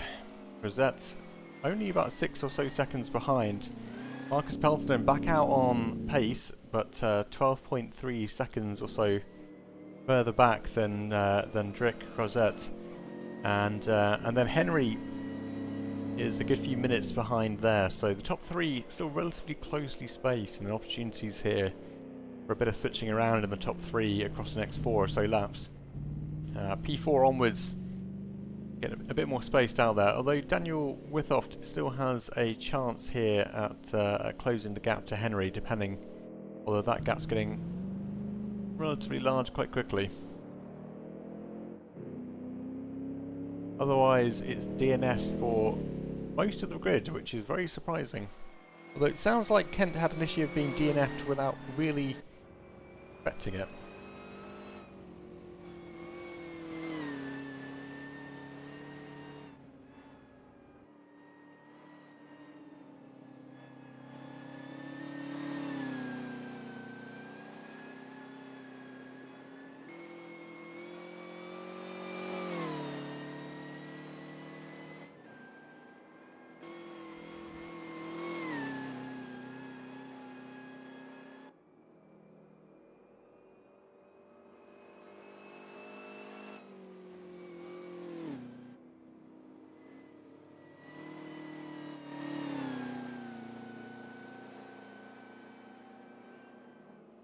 So, looks like Crozette's still holding that 7 or so second gap to carry Uatilla.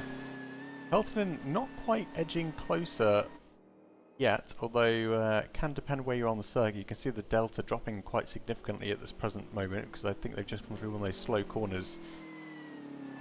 But Ledoux now just about to make an overtake on Kent by virtue of overtaking in the pit lane, so they should gain a few positions now. Now I've got to go round once again to overtake Kwiatkowski.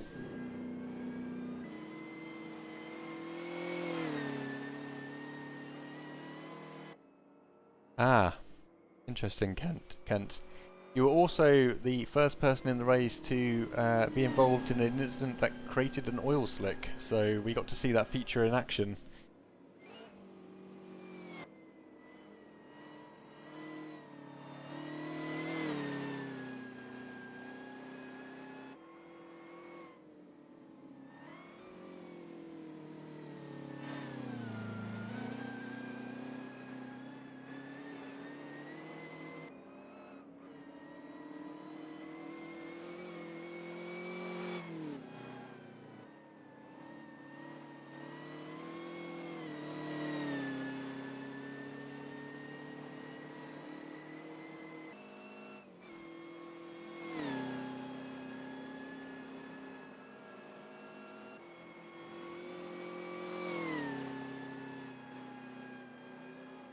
One to pick up with Garamond, I think, Kent, on the issue you've experienced.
Yeah, that's a good point actually, Danny. I don't know whether you have to go right through the middle of the slick to really get the impact, or whether it's a degrading effect depending on how far to the periphery you manage to drive over it. I imagine it would make sense that it's more intense in the middle.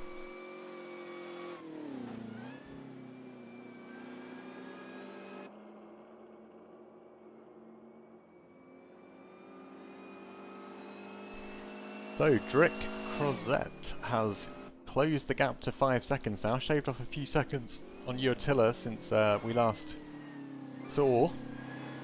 But let's see whether that gap gets any closer. Meanwhile, Marcus Pelton a little bit further back, with about 14 or so seconds between them and Crozet.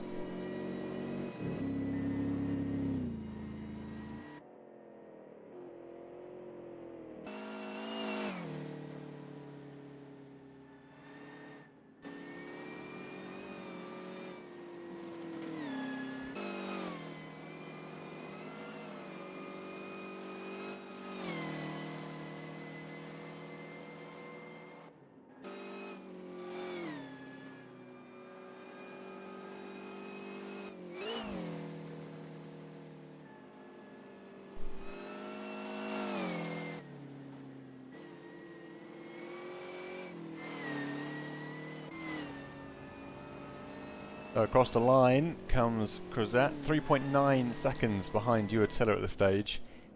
We're just on lap 18 now, of 30, so another 12 to go.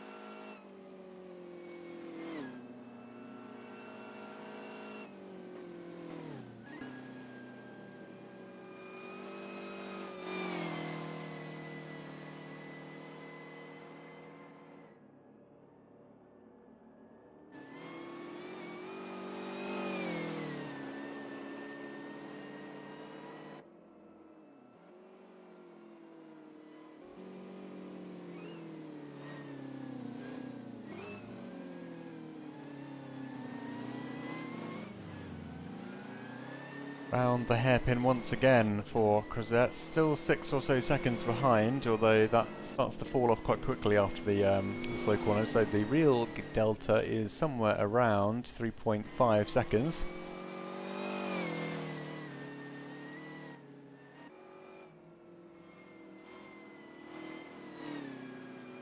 I think we're down to 9 cars left running in the race. It's a very surprising affair given the number that started.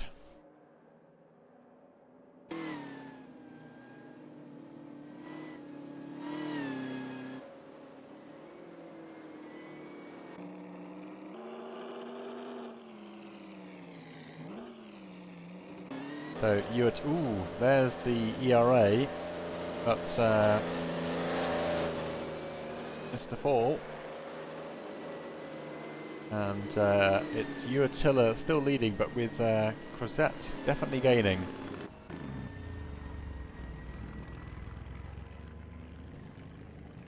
The angry car with only 2 wheels is struggling on.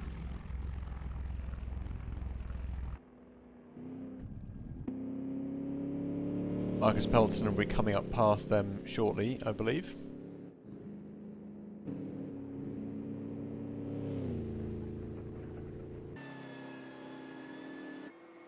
Let's see how long Attila can hold on before the other Bugatti, driven by Crozet, comes up.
1.9 seconds. We're starting to get to that sub 2 second territory now, where things will start to get a little bit spicier. And looks like Attila is just having a little bit of trouble here, keeping Rick Crozet at bay.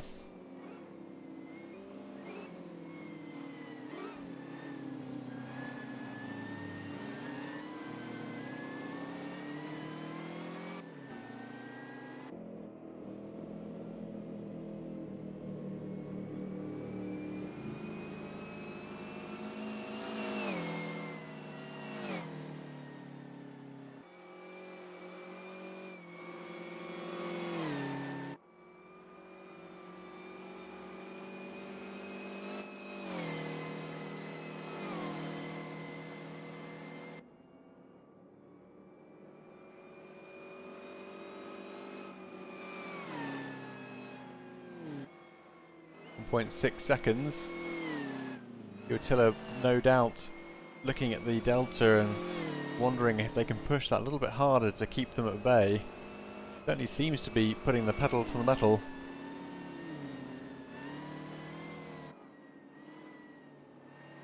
Although Crozet is closing in, 1.3 seconds for a second. And Peltonen still a little bit further behind. May be able to take advantage of the battle up front to close in a few positions here, but at the moment we wait with bated breath to see what happens between the front two.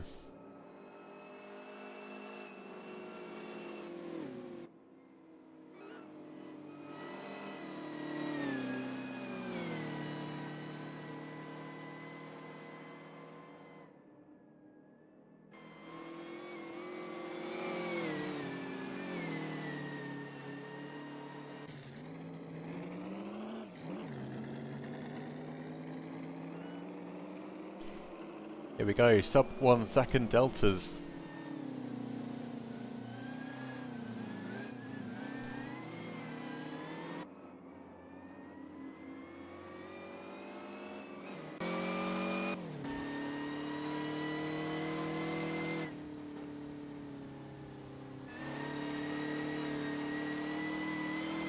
There's 1.5 seconds separating these two now as they roar along the German countryside. Ooh, that was an oil slick. Yeah, we just saw another oil slick, and that's definitely on Crozet's tyres. Let's see if that causes any issues. Did see a slight over-rotation start to creep in there, but seemingly the oil isn't too impactful.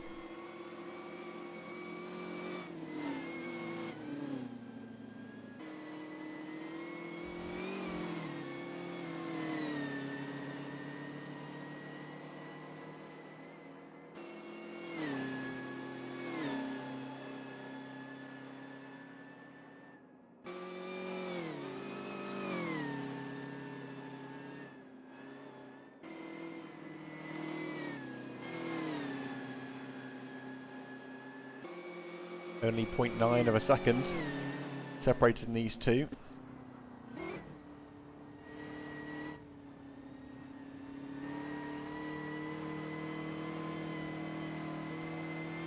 Rosette now gets the run. They just seem to have a slightly more effective flow with the circuit, and they're gaining a metre here and a metre there.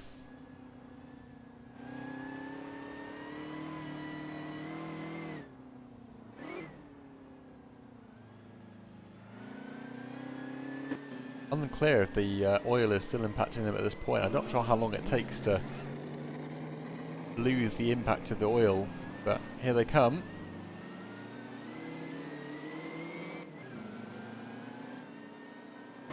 Yeah. Imagine if the front two become a DNF as well. That would have been a very sorry state of affairs.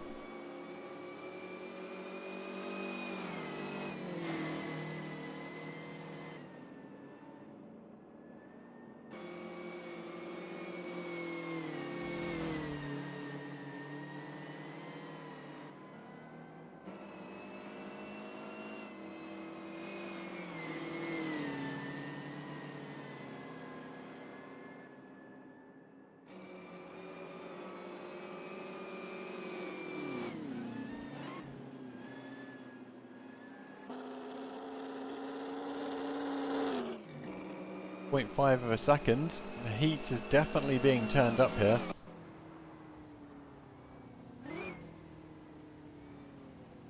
Ah, looks like Severston's gone the long way round.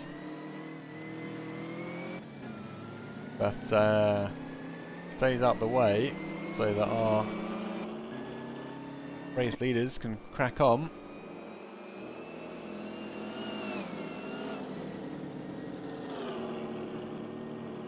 What if that big oil slick's caught anyone else out? Because it was pretty unavoidable. Gap's getting a little bit large now, 1.2 seconds.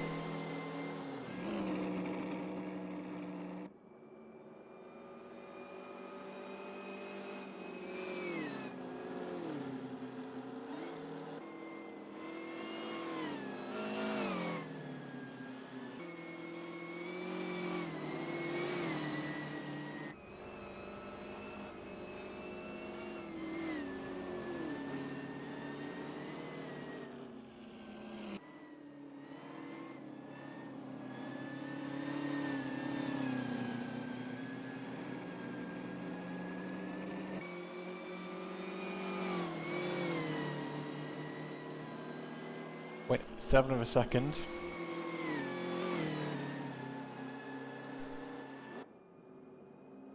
Is this going to be the lap where the top two switch positions?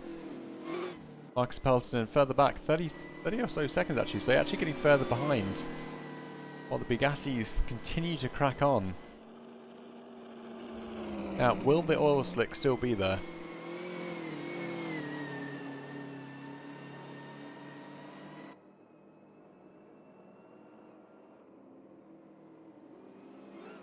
Coming up to the start-finish straight.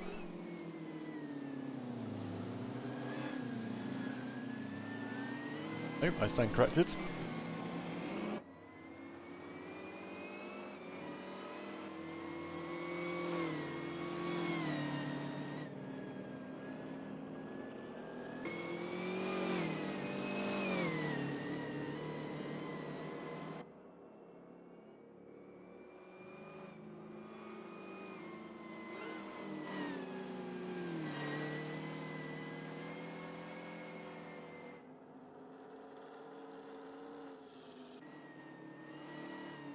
Through the town they go.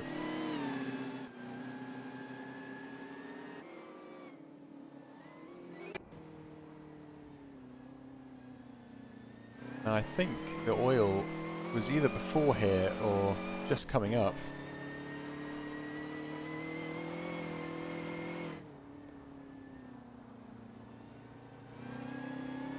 Both cars sliding it through the corner there. 1.2 seconds separating them.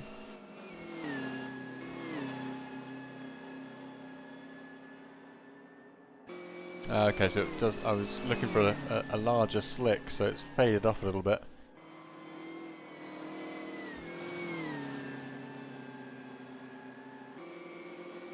0.5 of a second. Here comes the run from Crozy.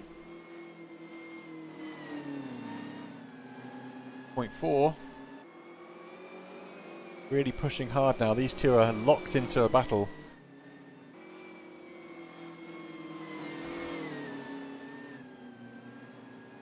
Always nice when you see one of these battles unfolding here in the CVR Championship.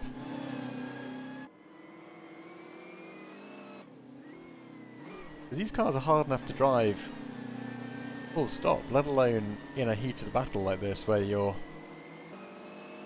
inclination is to push a little bit beyond your capability sometimes, and that leads to mistakes. So, although Crozy just hitting a little bit of the inside curb there on the exit, that's going to set them back a second or so.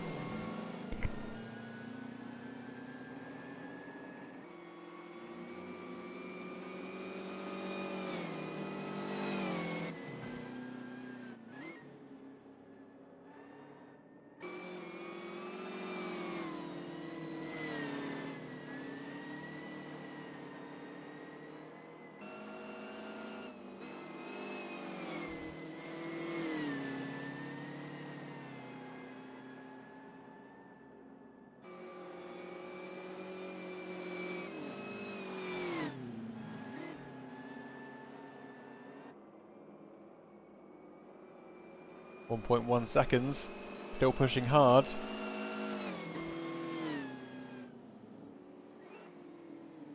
have we lost all again? Yeah, we've lost another one. So Ledoux stands to get to P9. Attila and Crozy still 1.8 seconds apart, so close but no cigar yet for Crozy.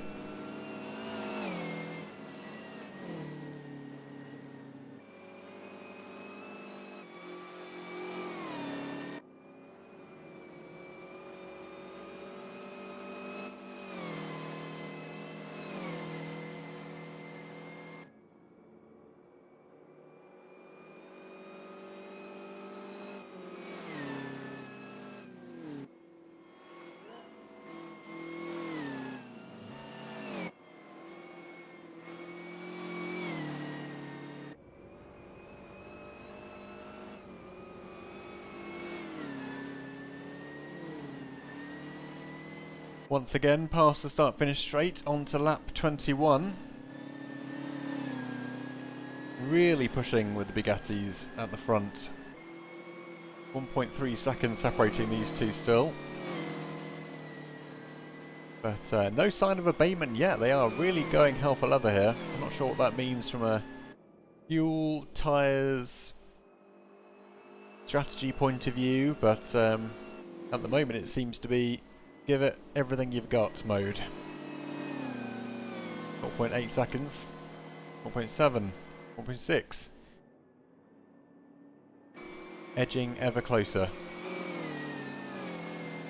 And Peltonen still 20 seconds behind.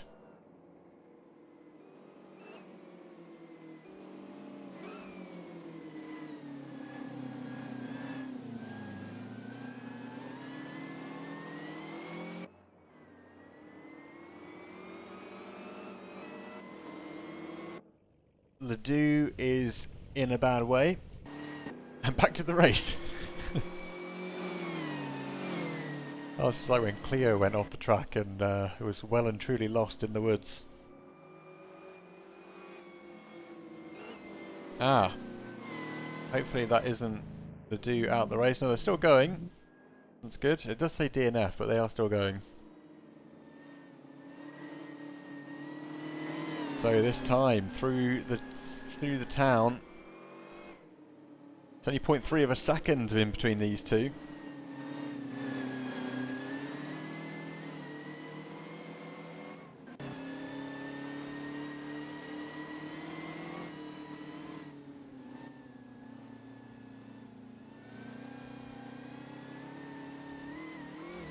Ooh, that is a little bit of grass there.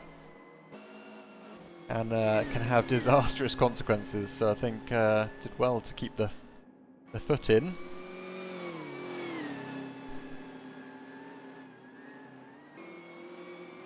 Once again, up and down over the hills, twisting left and right through the twisting hills of Germany here. 0.2 of a second. It's now very much within the gift of Crozet to turn this into an overtake. Let's see what they've got in store for us. Really pulling on the pressure here for Uatilla. They're going to be very aware of what's happening right now, and we did see some really impressive overtakes before. Just getting the timing set up nicely. Ooh, look at that slight over rotation. It does make you sit on the edge of your seat and pay attention. Not quite there yet.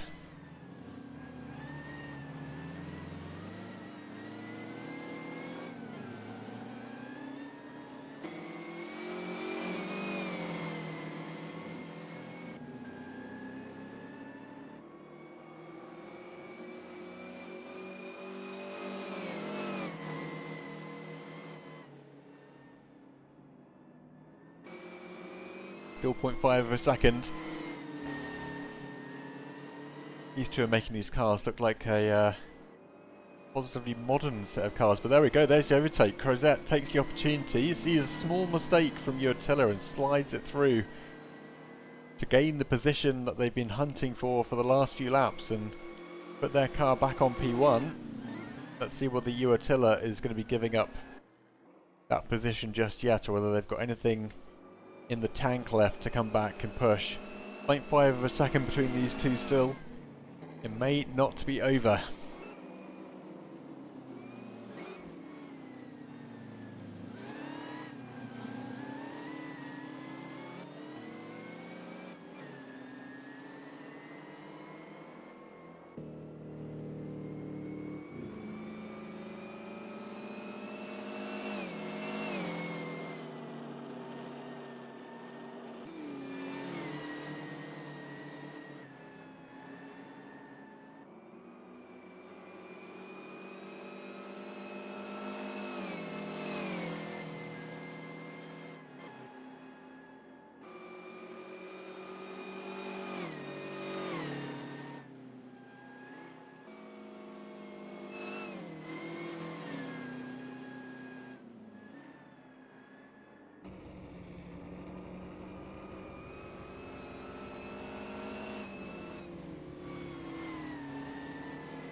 Does look like Uatilla's hanging on, but not gaining ground.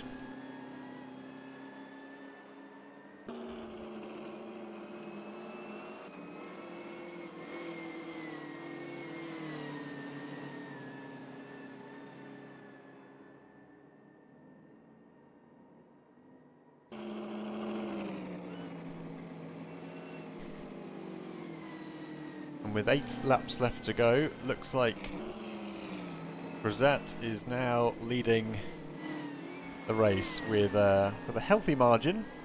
Small, but healthy, and Uatilla just hanging on here, trying to find a way to keep up, but looks like Henry up ahead, who has just a little bit of an accident in their car, but trying to stay out of the way, I guess, to allow these two to come through cleanly.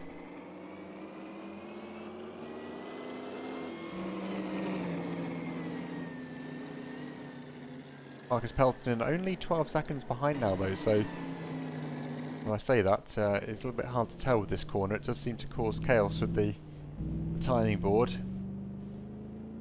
And all the way up to 30 seconds there, and that's now going to come down. Let's see what it ends up at.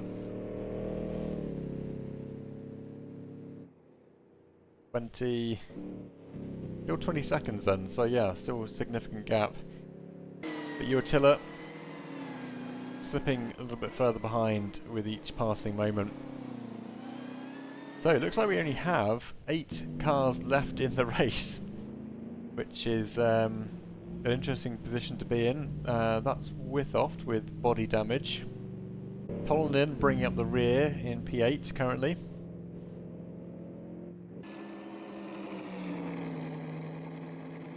Stay with our race leader then.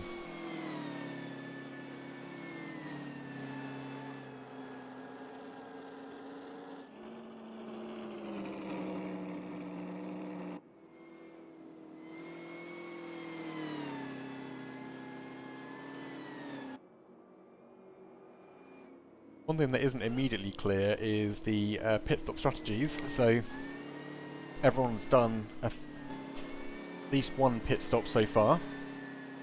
There might still be one left to go for one of our race leaders here. So Crozet, potentially, that would be one factor which may prevent them from winning this race.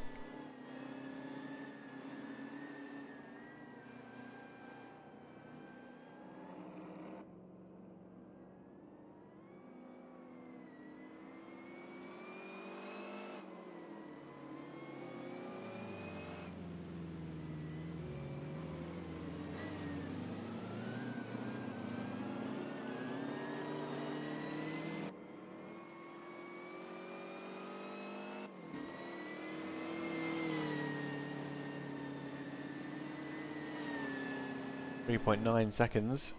The gap grows.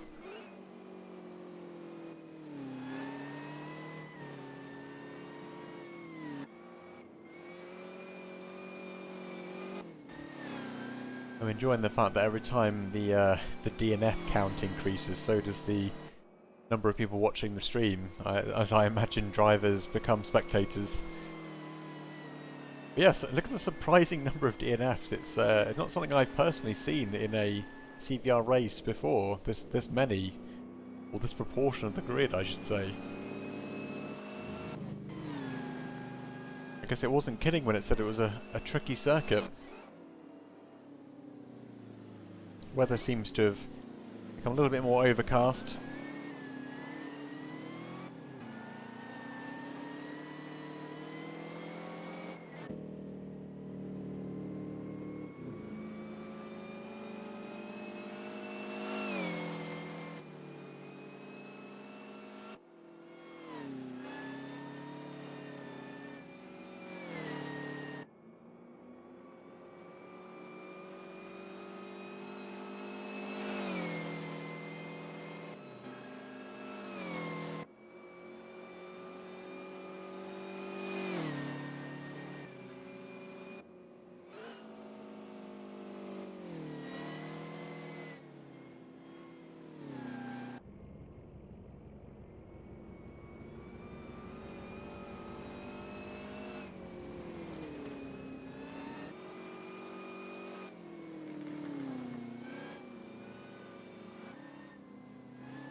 Attila a little bit further back once again. Marcus Peltonen just coming over the start finish line, and there's Henry ahead of them, even though technically Henry is behind in the standings, so I guess Henry's a good lap behind at the moment.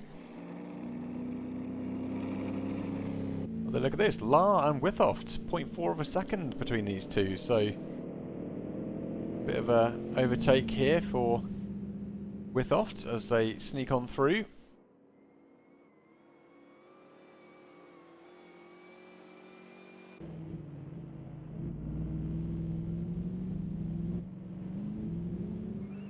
Both drivers in the Maserati.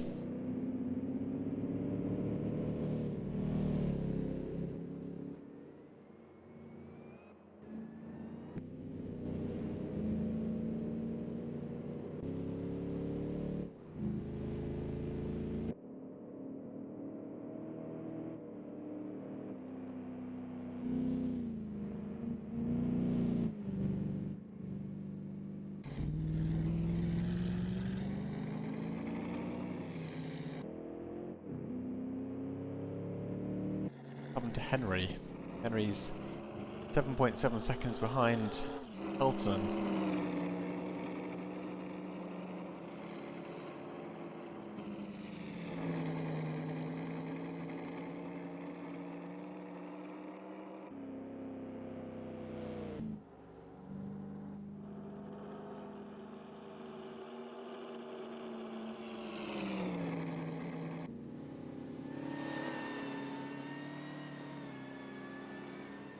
So, Crozet still leading the race. 7 seconds ahead now of Attila. So you can see why the battle went for so long, because it's quite difficult to overtake on this circuit, and Crozet's speed allowed them to keep close to Uatilla, but it was just a question of finding the right moment. And, ooh, there's an oil slick. That's going to hit Uatilla. Right through the middle. And manages to keep control, but that is Crozet. Somehow not more heavily impacted. I mean, I don't know where the oil slick came from because it isn't showing any damage in the warning thing, but Henry and Peltonen have just come through the oil. That's Henry directly through the middle. So it does seem to have an impact, but not as big as I was expecting it to be.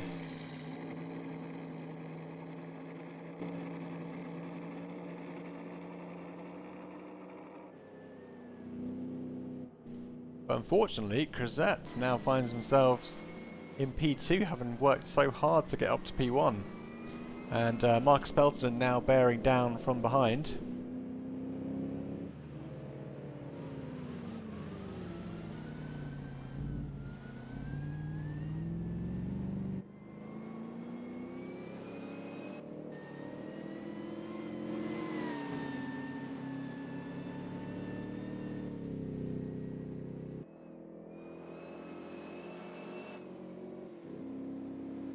Yeah, odd. Massive oil slick.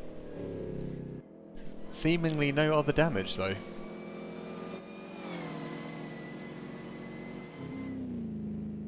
Peltonen now 3 seconds or less behind Crozet. See, normally I don't need to say Crozet's name as much as I am in this race, and the fact I butcher their name every time I say it is really coming through in this one. So as I mentioned, I'm forbidden from pronouncing it correctly, so here we are. Marcus Peltonen staying close behind now, able to potentially gain a little bit of ground. Yeah, it could have been a mechanical failure. There was a little bit of a shunt, I think. But yeah, suddenly huge oil slick in the middle of the road.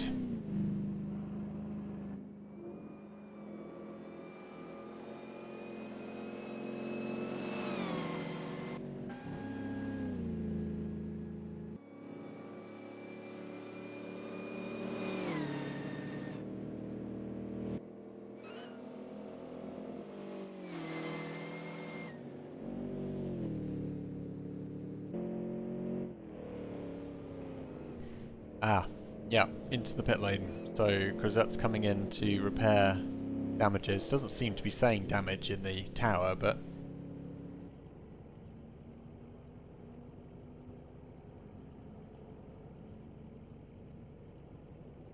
Rosé.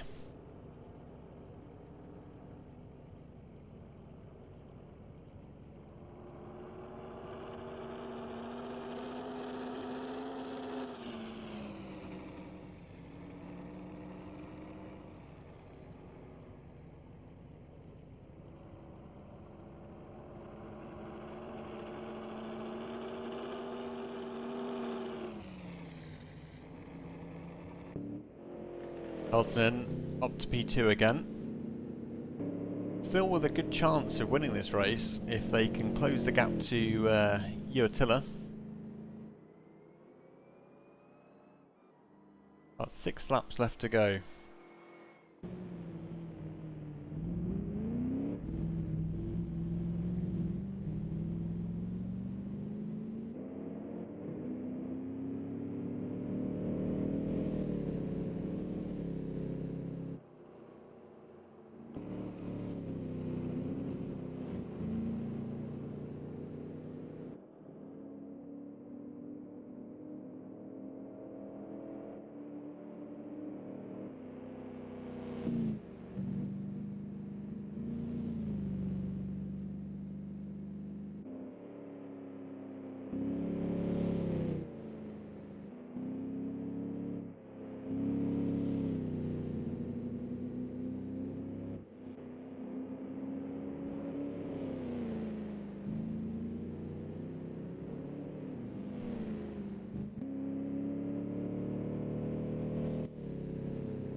So 2 Bugattis and an Alfa Romeo in the top 3. And Peltonen slowly edging towards P1, but still a sizable gap to close. P3 now 1 minute behind, so that's quite a big gap to field within the next 6 laps.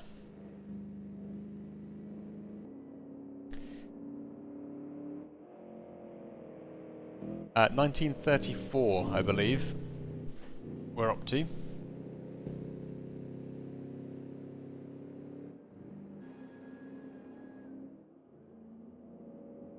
But the pack they come from goes all the way back to 1923.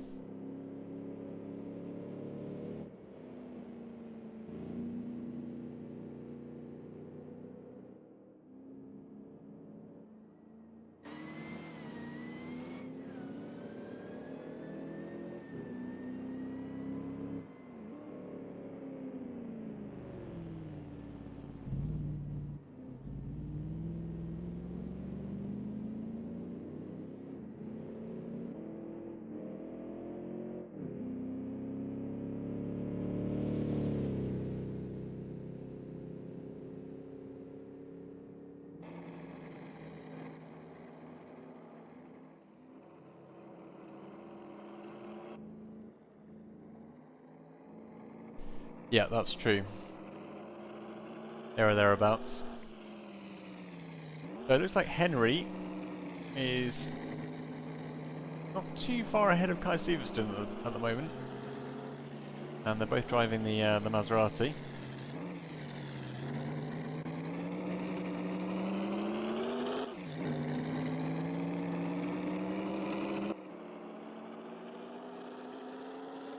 Oh no. Oh, that's not looking good at all. Yeah, that's a rear double puncture, front 2 puncture, so all tyres punctured and the front wheels are absolutely in mustache mode.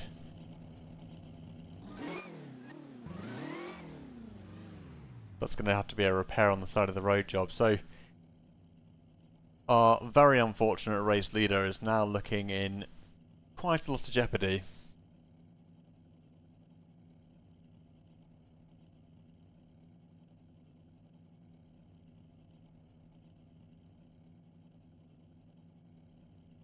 I imagine Henry will be coming past at some point soon.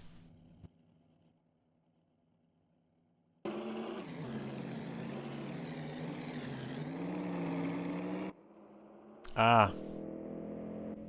I think we've lost another one. Yes, we have.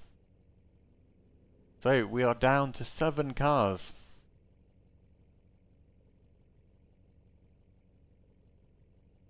Well, I suppose silver lining for Peltonen is that they have now gained a position, but unfortunately through unfortunate means,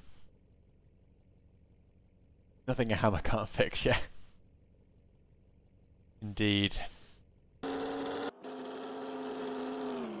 Kai Sivertsen edging closer to Henry now.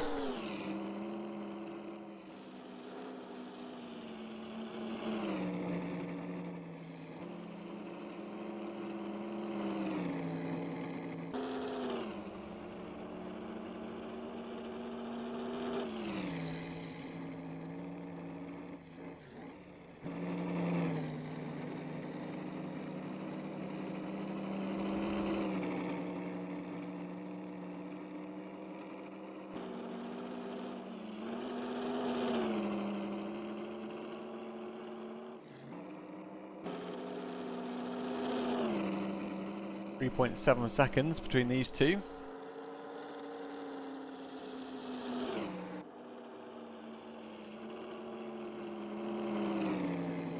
Oh, what a shame to lose people so far on lap 25 of a race of this nature. It's a long race, and that must be very frustrating for the drivers involved. Here we go, Kai Sivertsen nibbling away at this 3-second delta.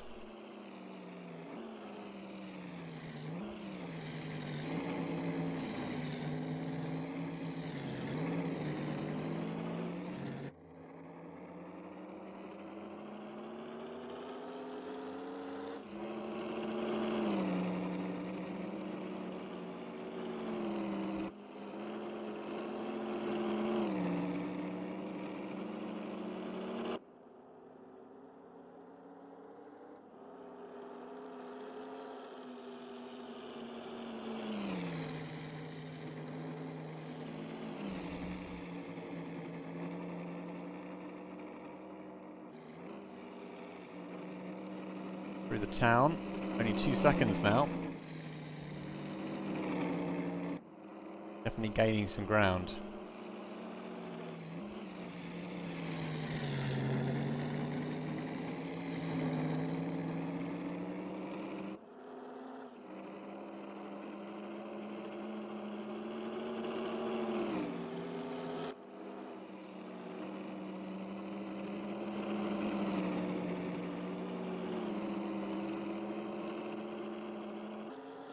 .8 seconds, 1.7.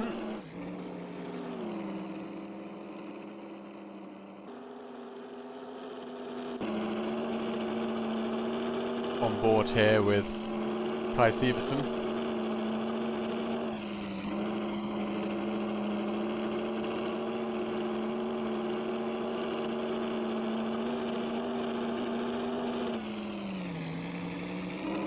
Really carrying some good speed now.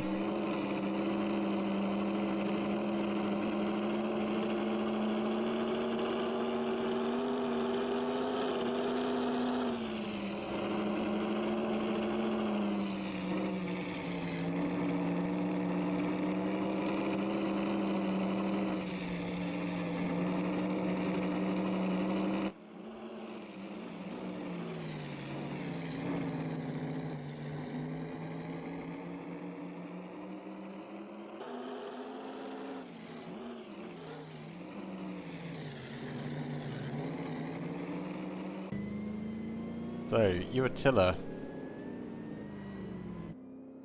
Looked like Pelton was getting close, but it could just be that part of the track where the timing compresses massively or then expands. So let's see what the true gap is. Still about 10 or so. Oh, still dropping.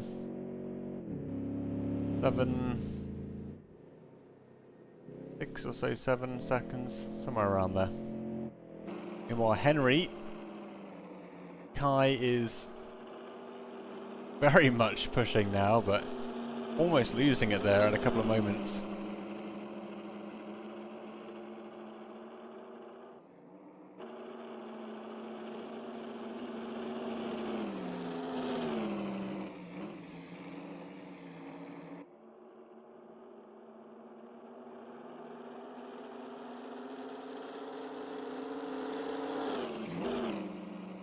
.7 between these two.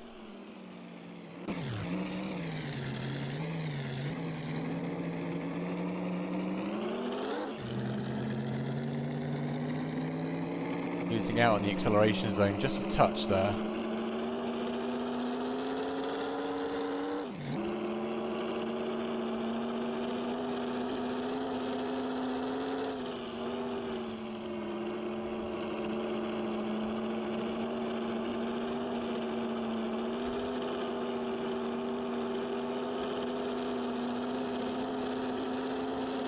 Here they come.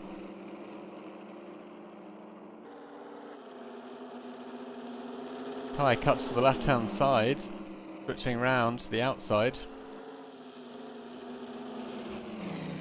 Oh, they've gone a little bit hot though.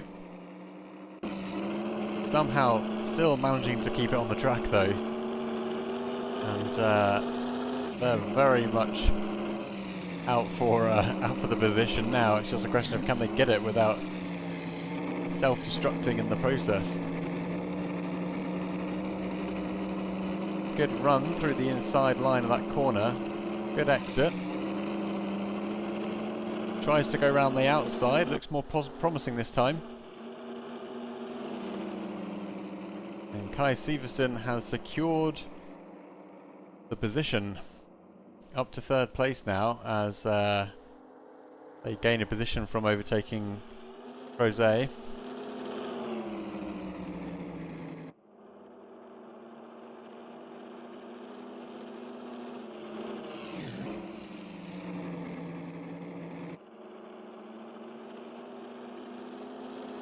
Now Kai is free to open the taps and push at their own speed.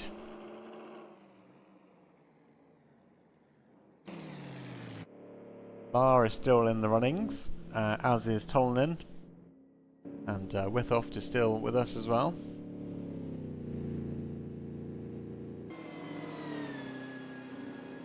Just Uatilla out in front on their own.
So lap 26, almost coming to an end. That'll pull us into the last 3 before the end of the race, and looks at the moment like Kari Uatilla is on track for a strong finish here, with Marcus Peltonen coming in for a potential P2, as long as they can stay in their respective positions without any issues coming up.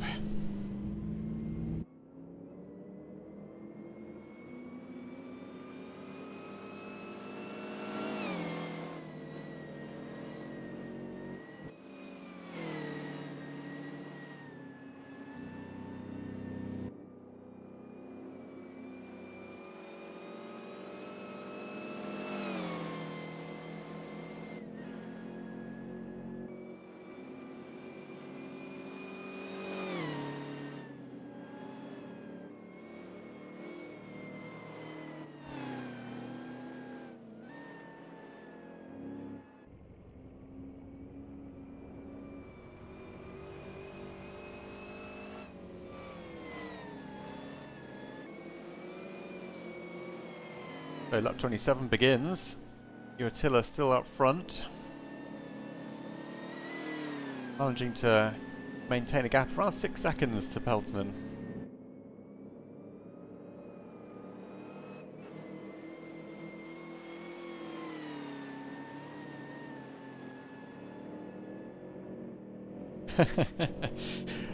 I'd be amazed if anyone has the energy, but I would take my hat off to those who do.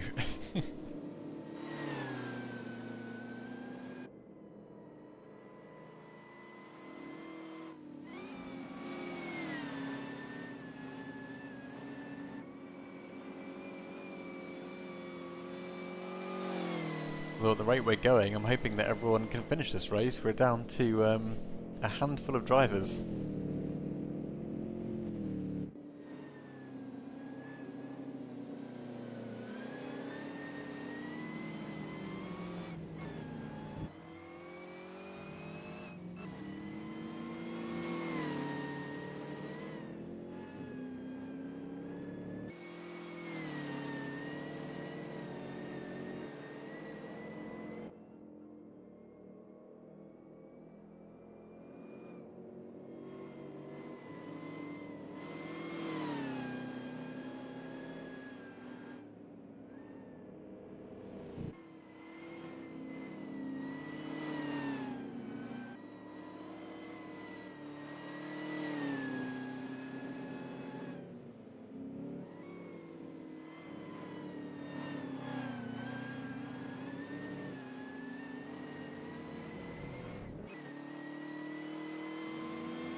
So Marcus Peltonen is starting to gain a little bit of ground here, 4 seconds or so. You just see them appearing in the background there as they come around the corner.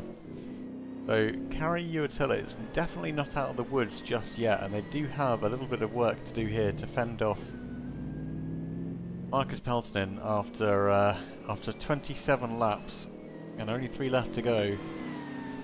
May be seeing the beginnings of the battle for P1 unfolding before us.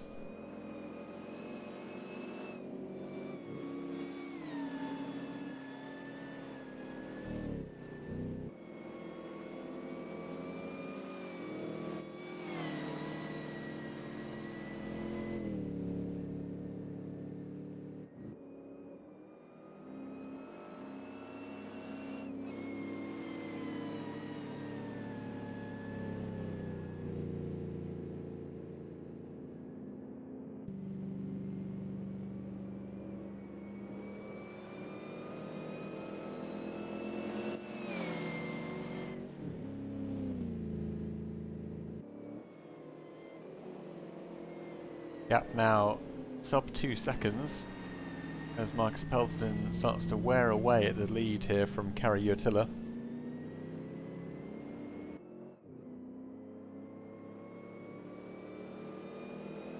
Ah, Crozet, welcome to the chats, and I'm really feeling for you. That was a incredible effort on your part, and I was very sad to see your race come to an end in that way. But big congratulations on the amazing effort.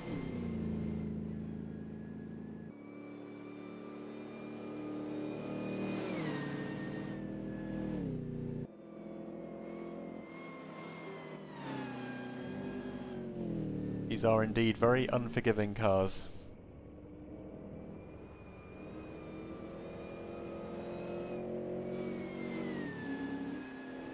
There we go, lap 28 underway.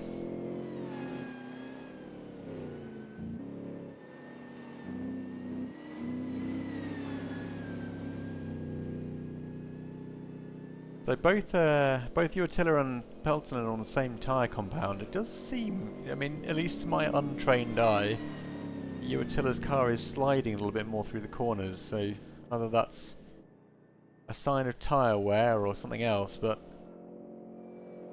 Peltonen is starting to eat away at this lead.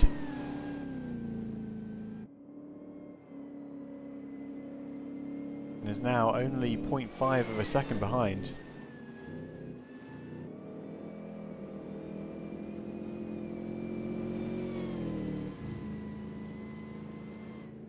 Peltonen switches to the inside to take the inside line. Backs out, of course, because this is not the ideal place for that kind of overtake. But looks to be in a strong position on the exit. Not sure there's much Uotila can do here.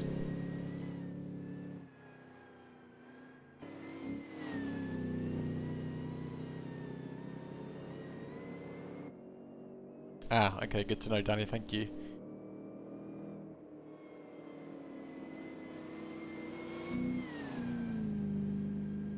Ooh, that slide is quite substantial. See what Peltonen can do here.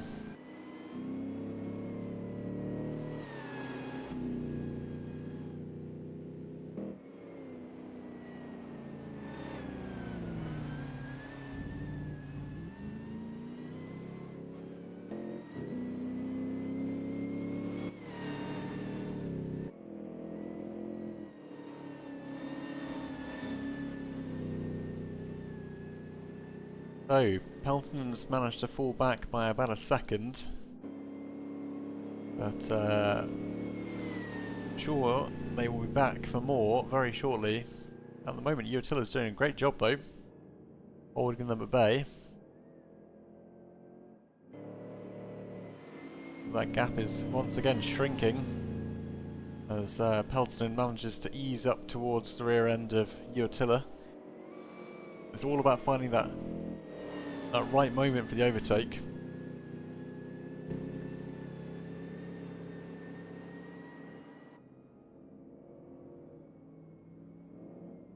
Peltonen going left to right, right to left, trying to find a way through.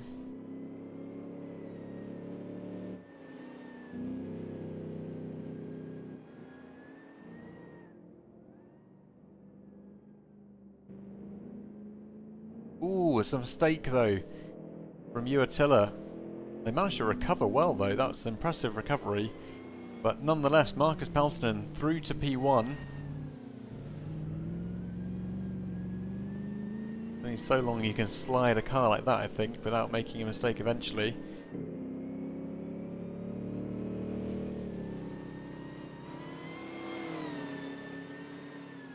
And it's lap 28 where Marcus Peltonen regains the lead of this race.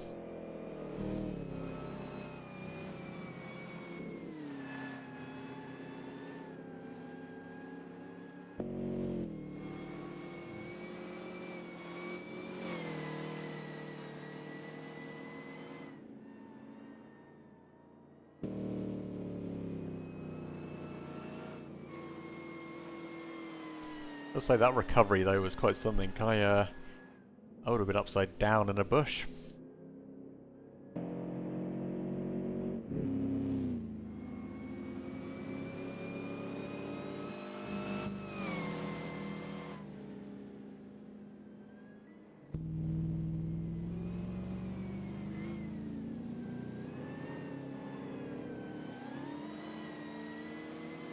It does feel like Uatilla is struggling a little bit.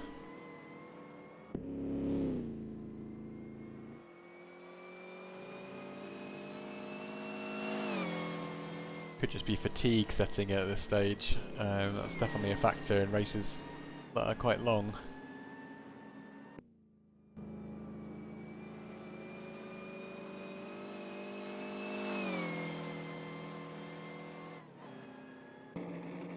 Have a look at Alex then. So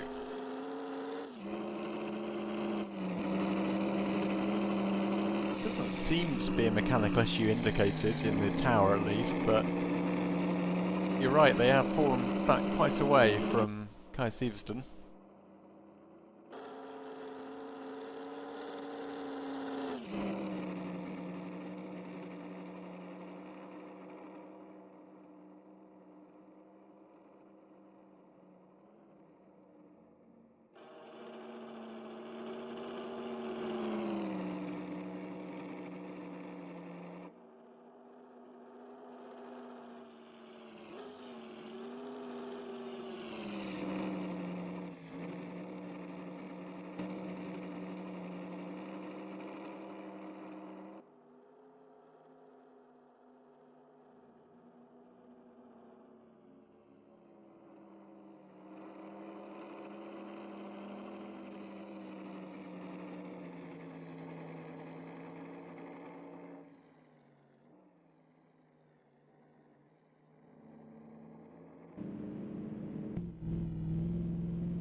Marcus Peltonen just coming through that double left-hander.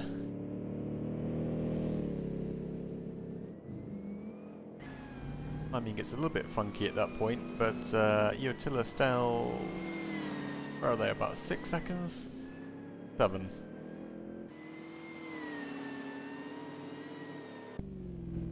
Tolnin bravely bringing up the rear here, P7. Ah, Nurmi's back in. So Nurmi suffered a supercharger failure at the beginning of the race and has been patiently waiting in the pits until then, until now, sorry. And they have come out to do the final lap.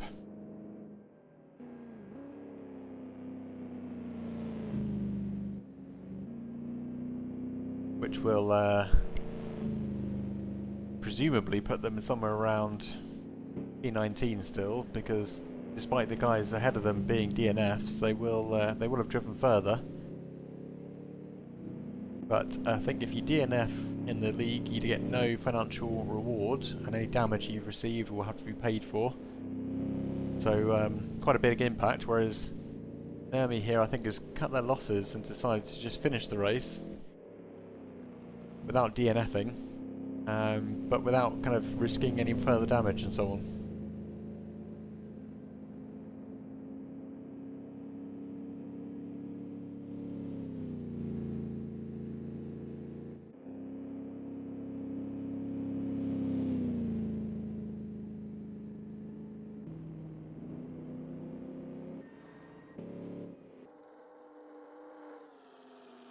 Kai Severston, P3 presently.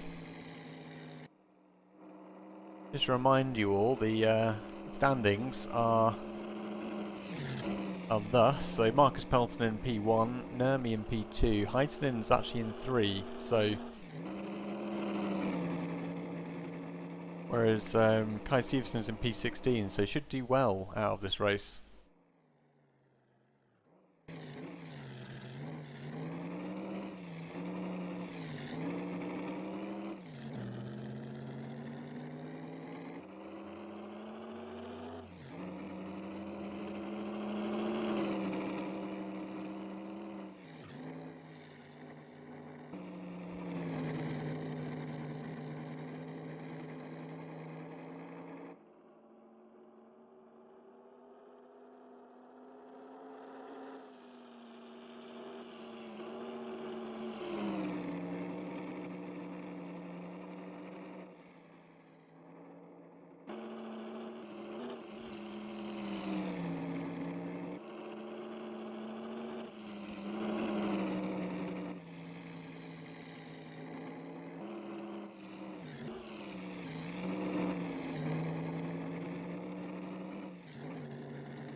Uotila just coming through that part where it makes it look like you're getting closer, but actually it's just a timing board issue. Definitely seemingly struggling there with the car though. They're sliding at quite low speeds now.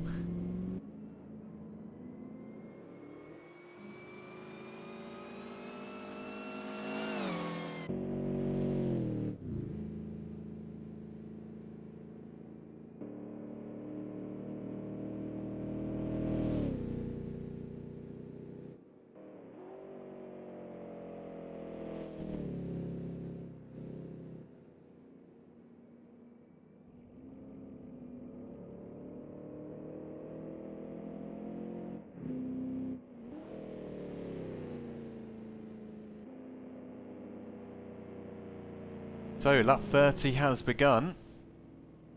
Sorry, finished, and Marcus Pelton has won the race. Uotila in P2. Well earned P2, I might add. And Kai Severston on track for that P3.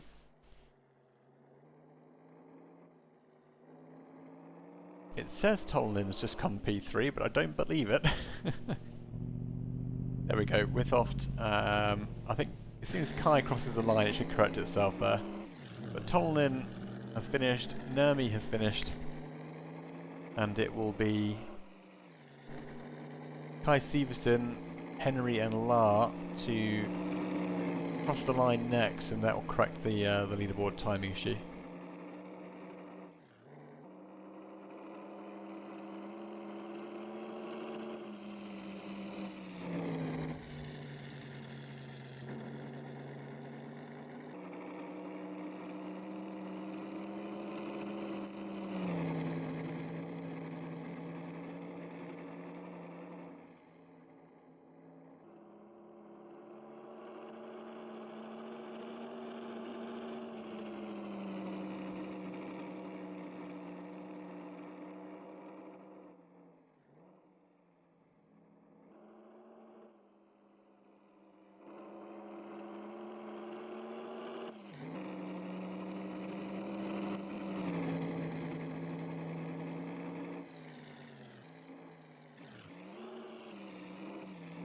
Guy's almost there.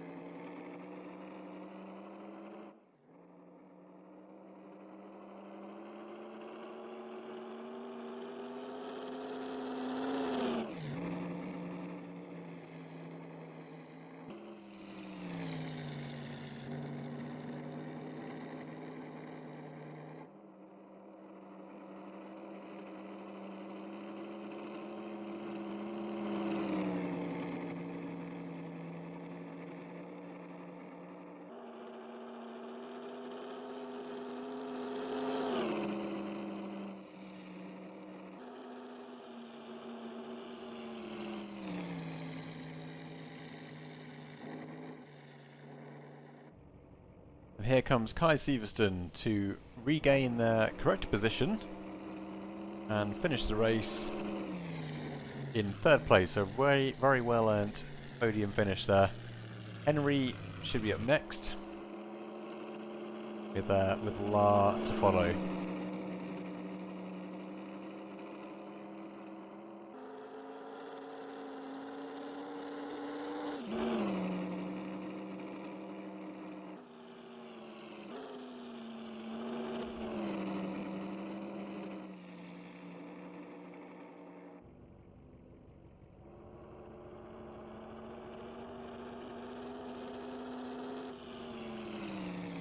And there we have it. Just La to come in now.